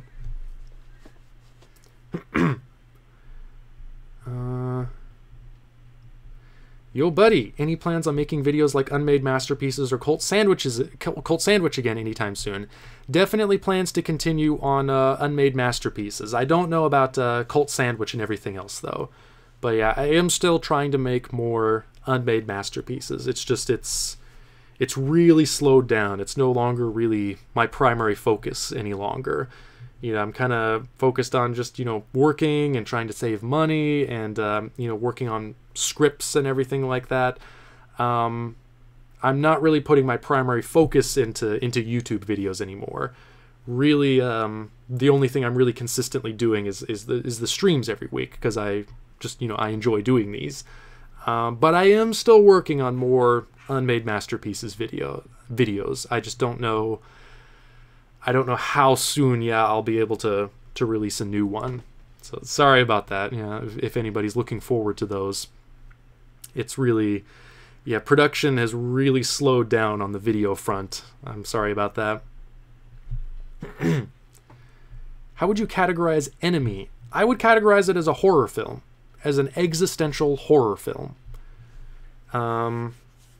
You can say a lot of things about it. Chaz's Dungeon says Enemy is more of a thriller, psychological horror. I would categorize Enemy as an abstract film about the subconscious. Yeah, I mean, it's a lot of things. I would categorize it just in the tone I got from it as a horror film. Watching Enemy, I was freaked out. I was creeped out. I was scared. I was in suspense. I was feeling a sense of dread. I was feeling a sense of some kind of impending doom, some horrible thing approaching, and I didn't know why. I didn't know what was coming. I didn't know why I was feeling that way. Just tonally, atmospherically, the film was so rich and so thick, just in this tense, weird atmosphere that I walked away from it feeling like it was a horror movie. I was feeling the same kind of dread and suspense that I would feel from a great horror film. Just Enemy didn't have any of the typical trappings or iconography of a horror film. It's a horror film in tone, really, more than anything else. And I love that about it. It's a film of pure atmosphere, of pure dread. And you don't know where the dread is coming from. You don't know why you're so tense or off kilter, or where all of this dread is coming from. But it's there. It's palpable from the very beginning of that movie, in every scene, in every frame. It's a testament to, I think, just what a great filmmaker Denis Villeneuve is. It's my favorite film of his. It's one of my favorite films of all time. I love Enemy. Oh, Jack talking about The Void. It didn't work for me. Yeah, I can understand that. I think you really do have to have a love, for B movies, and willing to forgive a lot, to really enjoy it. It's not like The Void isn't a horror film on the level of like The Witch, where it really does something cool and innovative, or like It Follows, where it's really rich in atmosphere and takes a straightforward premise and does it really, really well. And it's not like Get Out, where it has all of these levels of social commentary to it. It's definitely a B movie. And I think when you watch a B movie, you have to be willing to forgive a lot and appreciate the strengths. But, I'm kind of in agreement with Edgar Wright as far as that goes, where B movies and grindhouse movies and cult movies and stuff like that, it's sort of like hunting for truffles is the analogy he made with it. You have to be willing to forgive a lot. You have to be willing to sift through a lot of dirt to find those precious nuggets. But I enjoy that. I'm willing to forgive a lot if a B movie can have some really interesting or well done aspect about it. And yeah, certainly I thought the monsters and the effects in The Void were really good, and I really enjoyed that about it. And I was willing to forgive all of those other weaknesses for those strengths. But yeah, obviously not everyone would be willing to, and understandably, I think. I was really hyped for The Void after seeing the trailer for the first time, but after viewing the film, I was disappointed. I agree that the FX were a highlight, though. Yeah, I guess I didn't see any trailers for The Void. I just kind of heard a few things about it. I heard, like, okay, crowdfunding, prosthetic effects, 80s horror. Okay, I'll check it out. And I just kind of went in basically blind. And I enjoyed it, going into it like that.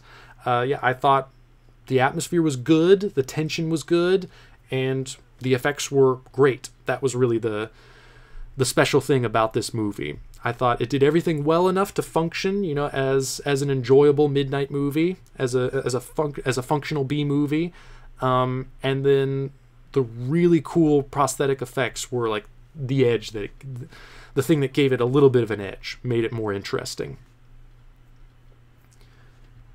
You'll either love the film for its existence or dislike the film for its poor writing. I didn't think the writing was awful. You know, I didn't think the script was exceptional, but I didn't think it was bad either. I thought, you know, it kind of just, it got the job done. Oh, anyone seen the Southbound or XX horror anthologies? No, I haven't. I've seen that they're streaming on Netflix, though. I kind of want to check them out. I also want to see that one, XOXO, I think it's called. It's the horror anthology where all of the entries are directed by female directors. That sounded interesting to me. I'd kind of like to watch that one. I think Karen Kusama did an entry in that one as well. And I really like Karen Kusama's work. She did this really good horror thriller called The Invitation, which is still streaming and I think really worth a look. That's an excellent Polanski-esque slow burn of a thriller. It's really good. I think definitely worth watching for anyone that likes horror movies kind of in the vein of Rosemary's Baby, where it really plays with your expectations, really makes you wonder, like, is there something going on? Is there not something going on? I thought it was a really good example of just a pure genre suspense movie. I think what didn't work for me was the final reveal of the antagonist. I'm talking about the Void, I'm assuming. His dialogue was what killed him. It worked for me. I kind of saw what they were going for, like the Lovecraftian aspect of somebody trying to bring horrible otherworldly forces, you know, into the plane of human beings, and fighting with forces that are so far beyond them and that will consume and destroy humanity. Because I'm a big fan of H.P. Lovecraft. I've read all of his work. I've read every H.P. Lovecraft story that he ever wrote.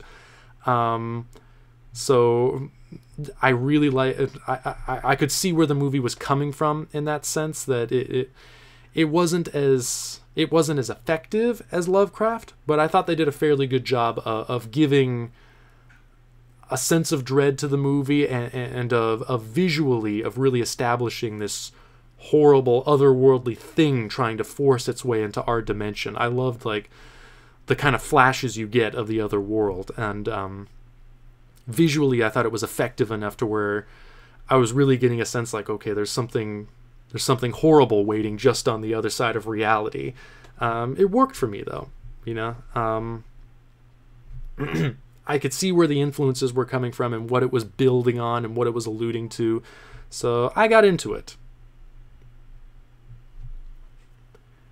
Overall, Southbound is the best. Okay, talking about the anthology horror movies.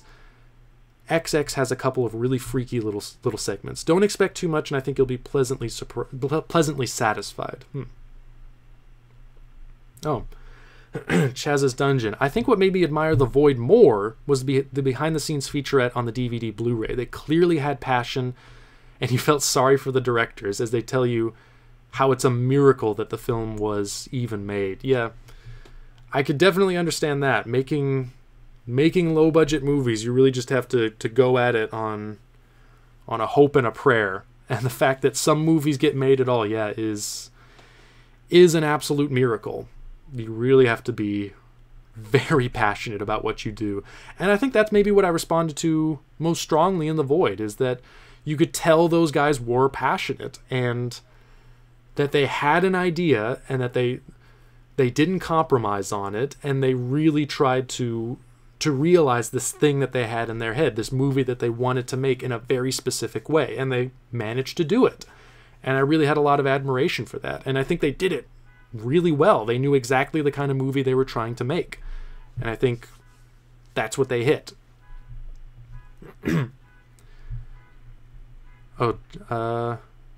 For me, Inland Empire is the scariest movie ever made, says Jack. That is a creepy one. David Lynch's movies are kind of like unconventional sort of horror films. They're a lot more than that as well, but yeah, you do get a horror vibe from a lot of his work, especially Inland Empire. Wow. Chaz's Dungeon. I want to see Inland Empire. I'm waiting until the 70mm screening in November. Wow. I did not know that there were any 70mm prints of Inland Empire. That would be interesting, because it was all shot on mini DV, on digital tape. So yeah, there are certain limitations to the picture quality. But wow, I wonder how that would look blown up to 70 millimeter. That'd be interesting. Anything by David Lynch is amazing. Yeah, it certainly does. I think all of his films do certainly have their qualities that are worthy of praise. I haven't liked all of David Lynch's movies. You know, he's made movies that I really haven't enjoyed so much. Inland Empire, I'm kind of half and half on. I think there are great sequences in Inland Empire, but just overall the film's a little bit too long to really sustain itself. Lost Highway I wasn't so keen on. Wild at Heart I didn't care for so much, but then like Blue Velvet I think is great. Eraserhead I think is great. Mulholland Drive I think is great. So I don't know. I'm back and forth on Lynch. I'm certainly having quite an experience with the Twin Peaks revival. Yeah, following that week by week has really been an experience, and I'm looking forward to seeing how it concludes. And it's making me kind of want to go back to Lynch's other work as well. Give it a fresh viewing.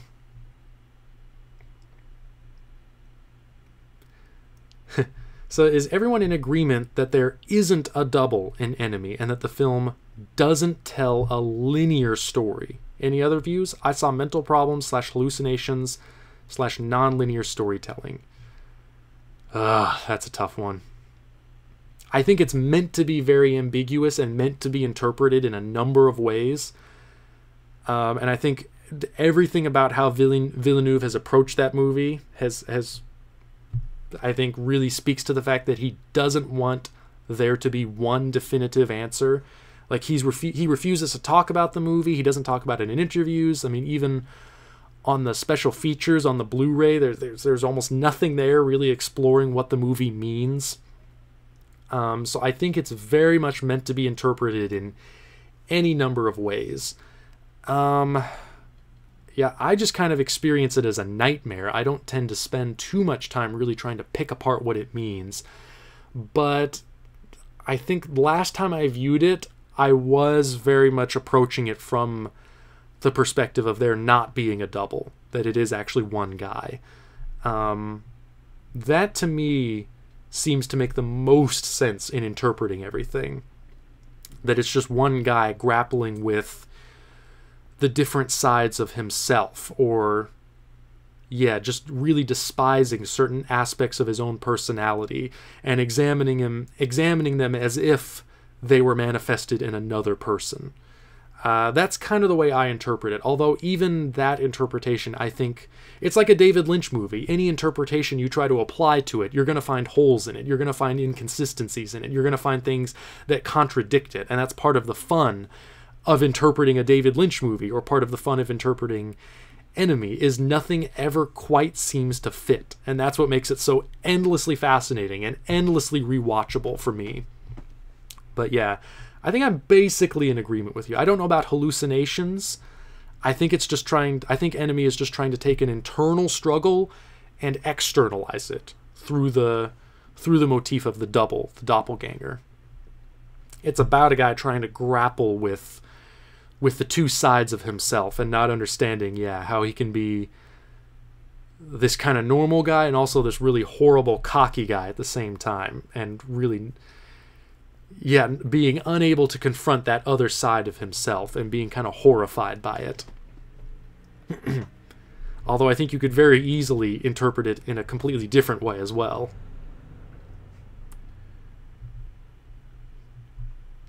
Whoops. Oh, Chaz's Dungeon. Although I found Enemy disturbing due to the fact that I could really relate to the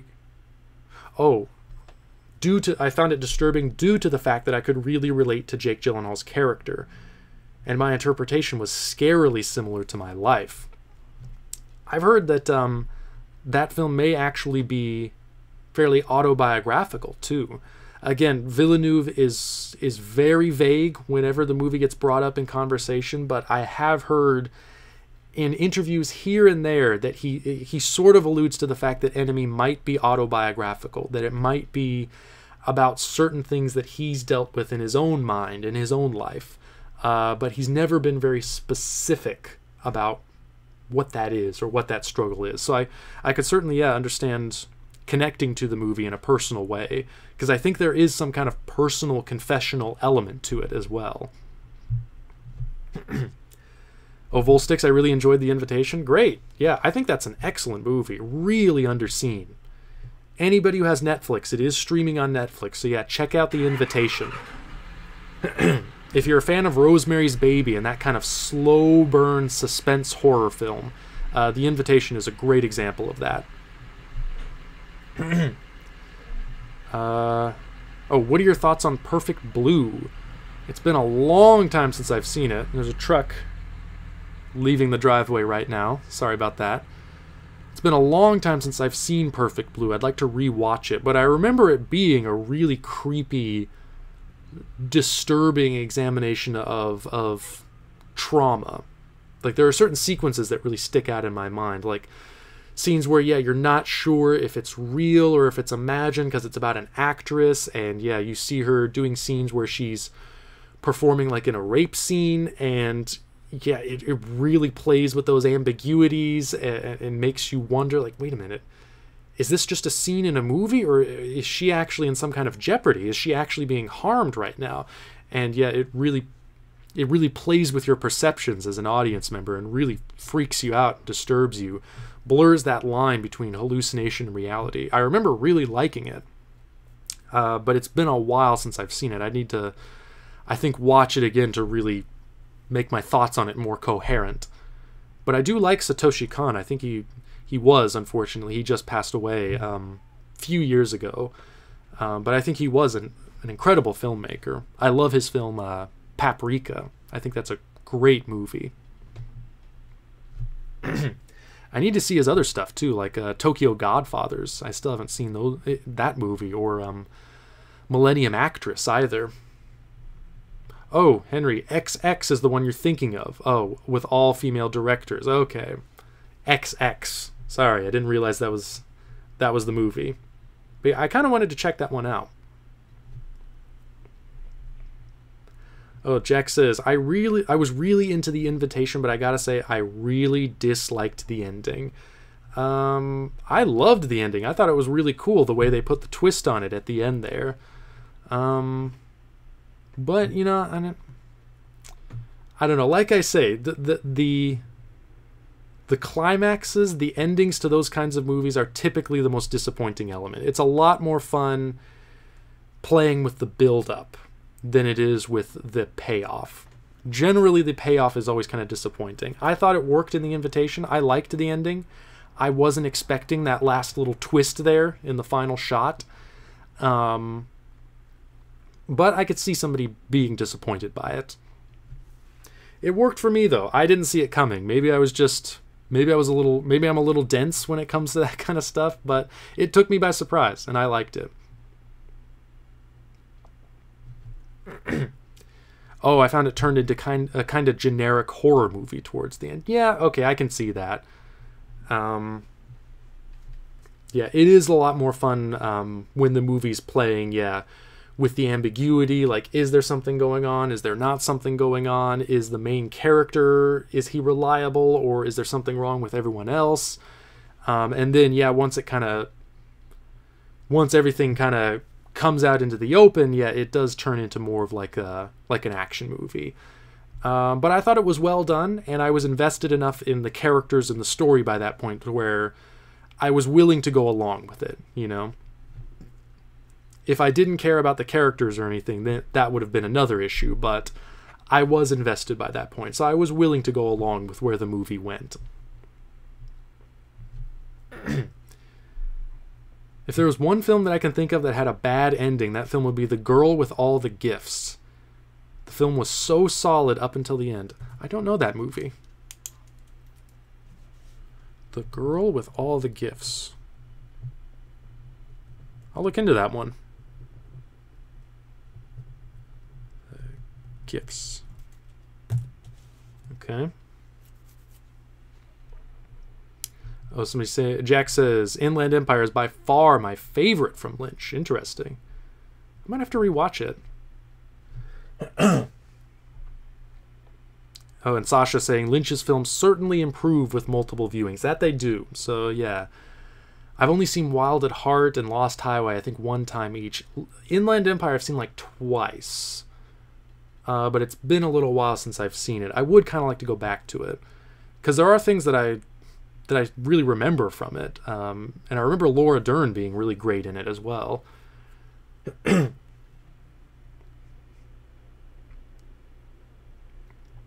Oh, I recently rewatched Twin Peaks. I'm guessing the original 2 seasons for the first time, and the finale is one of the best TV episodes I've ever seen. Yeah, the season 2 finale, I'm assuming. That is a great episode. That is a really good one. Twin Peaks overall as a show, I found the tone kind of inconsistent, which I guess is to be expected because they had so many different writers and directors working on that show, and so I thought they did it to varying degrees of success, but generally whenever Lynch was behind an episode, the series was really good, really strong. And I'm kind of experiencing the same thing with the revival. There are episodes I'm liking more than others. There are scenes, where I feel like it's kind of derailing a little bit and I'm not so into it, but then it'll find its way back. So I guess that's part of the risk, of working with longer form storytelling. Is that it is going to be sort of a journey. It is going to have its ups and downs. I think it'd be hard to make like an 18-hour film and not have a few like little stumbles in there. It'd be really hard to have just 18 hours of nothing but solid, flawless storytelling. But I guess that's part of the excitement, of experimenting with these longer modes of storytelling, these different formats. You got to try things and you got to fail and you got to discover new things that work. And I think overall with the Twin Peaks revival, I think there's a lot more that works really well than what doesn't work. So overall I'm really liking it, but every couple of episodes there'll be just like a moment or a scene where I'm just like, I don't know what's going on. This really just isn't working for me. I think it's trying to be funny, but it's just not really landing for me. And then it'll find its way back and I'll get into the story again. I'll get reinvested in it. I guess that's also one of the benefits of having a longer format as well, is when stuff doesn't work, there's enough material to draw you back in when something does like kind of stumble.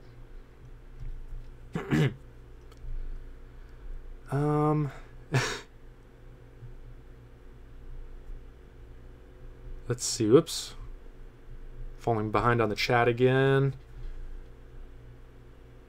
Oh, I think Perfect Blue was great with its idea and execution. The anime cliches are what bring the film down for me. I don't remember anime cliches in that movie, but it has been a while since I've seen it, so yeah.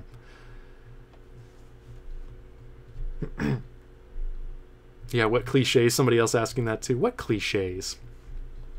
Yeah, I don't recall any anime cliches, but yeah, like I said, it's been a while since I've seen it, so I don't know. I would like to go back to it. Have you seen Avatar? I have seen Avatar. It took me a while, but I did eventually see Avatar. It's okay. Don't really have much more to say about it than that. I didn't think it was a great movie. It was certainly groundbreaking. I was really dazzled by the technology and the world that it created. It's not as impressive today. I saw bits of it on TV not too long ago. In the break room where I work, they'll have movies on the television in the break room where I work every now and again. Avatar was on there not too long ago. It's not as impressive as it was back in the day, but certainly that's because of the new technological ground that was broken by Avatar. So movies wouldn't have had a chance to look better than Avatar if Avatar hadn't been made. So I mean, it is technologically a watershed film in that sense, but as a movie, I didn't think it was great. But I mean, it's a fun one. It's fun to look at. It moves along fairly quickly. I mean, James Cameron is not a bad filmmaker, so even when I feel like he's not making a great movie, he's at least not making a boring movie or a bad movie.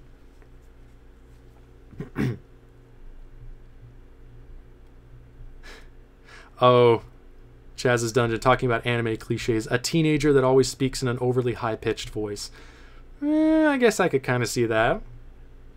Have you seen After the Wedding? Highly recommend that film. That's the Danish film, right? With Mads Mikkelsen? Or Danish or Swedish? Swedish? I can't remember. Swedish? I can't remember, but I may have seen it. Or I was going to watch it or something. I know which one you're talking about. I don't think I've seen it. Yeah, I don't think I ever watched it. What's the other one? The, is it called Celebration? The Celebration? One of those early Dogma 95 movies? It's not that one, right? After the Wedding is something else. But yeah, I don't think I've seen it yet.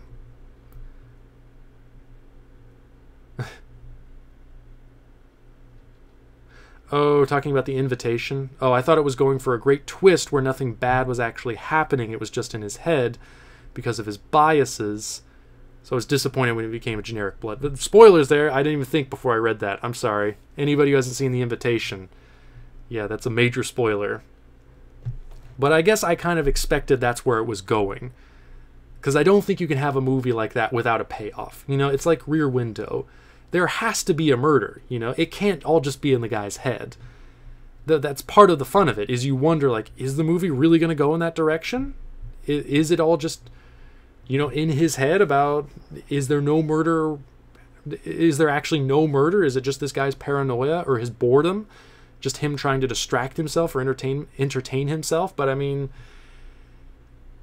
with movies like that, you always have to have a payoff, unfortunately. I don't think I've seen the movie yet where it all turns out to just be in the guy's head. So I kind of expect that that's where, inevitably, it has to lead. James Stewart has to be attacked by the murderer at the end. That's, because otherwise I don't know if it'd really be a satisfying film. It'd be tricky. It'd be tough, but I'd like to see somebody at least attempt that kind of movie at some point. If they haven't already. Have you listened to the Stone Roses? I have, yeah. Which album did I listen to? I can't remember. I think it was the first Stone Roses album. I remember really liking it. But yeah, I haven't listened to a lot of the Stone Roses, but I remember that one album I did listen to. Can't remember the name, but I believe it was the debut album. I remember really liking it.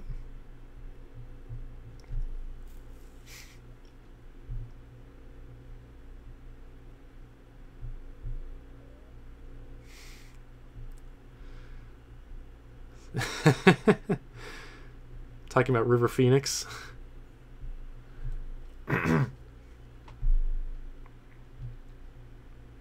Not sure what's going on in the chat right now.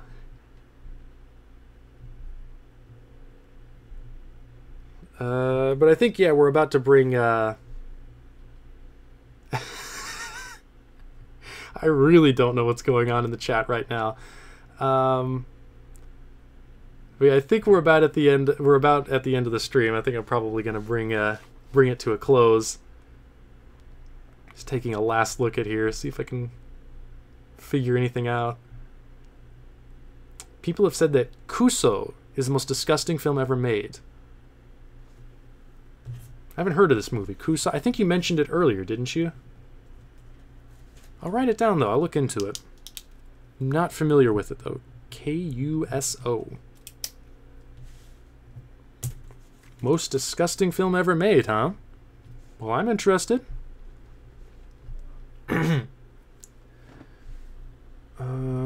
Okay. Someone's trying to troll me? Okay. I don't mind. But yeah, I think... Have you ever seen porn? Of course I've seen porn. Why would you even ask me that? But yeah. I think my throat's starting to give out on me again. And I'm really hungry. So, and yeah, I've been going on for 3.5 hours. Geez. So yeah, I think we'll probably bring this stream to a close. Hope everyone enjoyed it. Yeah, hopefully you'll all be back next week. I'm not sure what I'm going to talk about next week. Because, yeah, I know my brother really wanted to see War for the Planet of the Apes, which I think could potentially be a really interesting one to talk about. But yeah, he's going to be gone on his trip for basically the whole week. And then I think right when he gets back, he's going up to Portland. So I don't think we'll get a chance to see it before the next stream. And yeah, I don't think it's probably one that I'll just go see by myself. I'd want to go see it, yeah, with him so we could talk about it. And yeah, he's also going to miss out on Twin Peaks. So yeah, I don't think we'll be talking about that next stream either. I got to figure out what I'm going to watch. Yeah, I'll try to find something. Or if anybody has any suggestions, you could you could throw some out there. But yeah, I guess I'll just play it by ear, see what happens. And yeah, hopefully we'll have some more movies to discuss for next stream. But yeah, hopefully everyone enjoyed it. Had a few laughs. Had a good time. And yeah, just thanks for joining me. And thanks for your comments and suggestions and everything. But yeah, so I guess... yeah, usual thing. Subscribe if you haven't already. Check out the other videos. Like the videos. Leave comments. It all helps out. And yeah, and I guess just have a good week. And I'll see you next time. Bye-bye, everyone.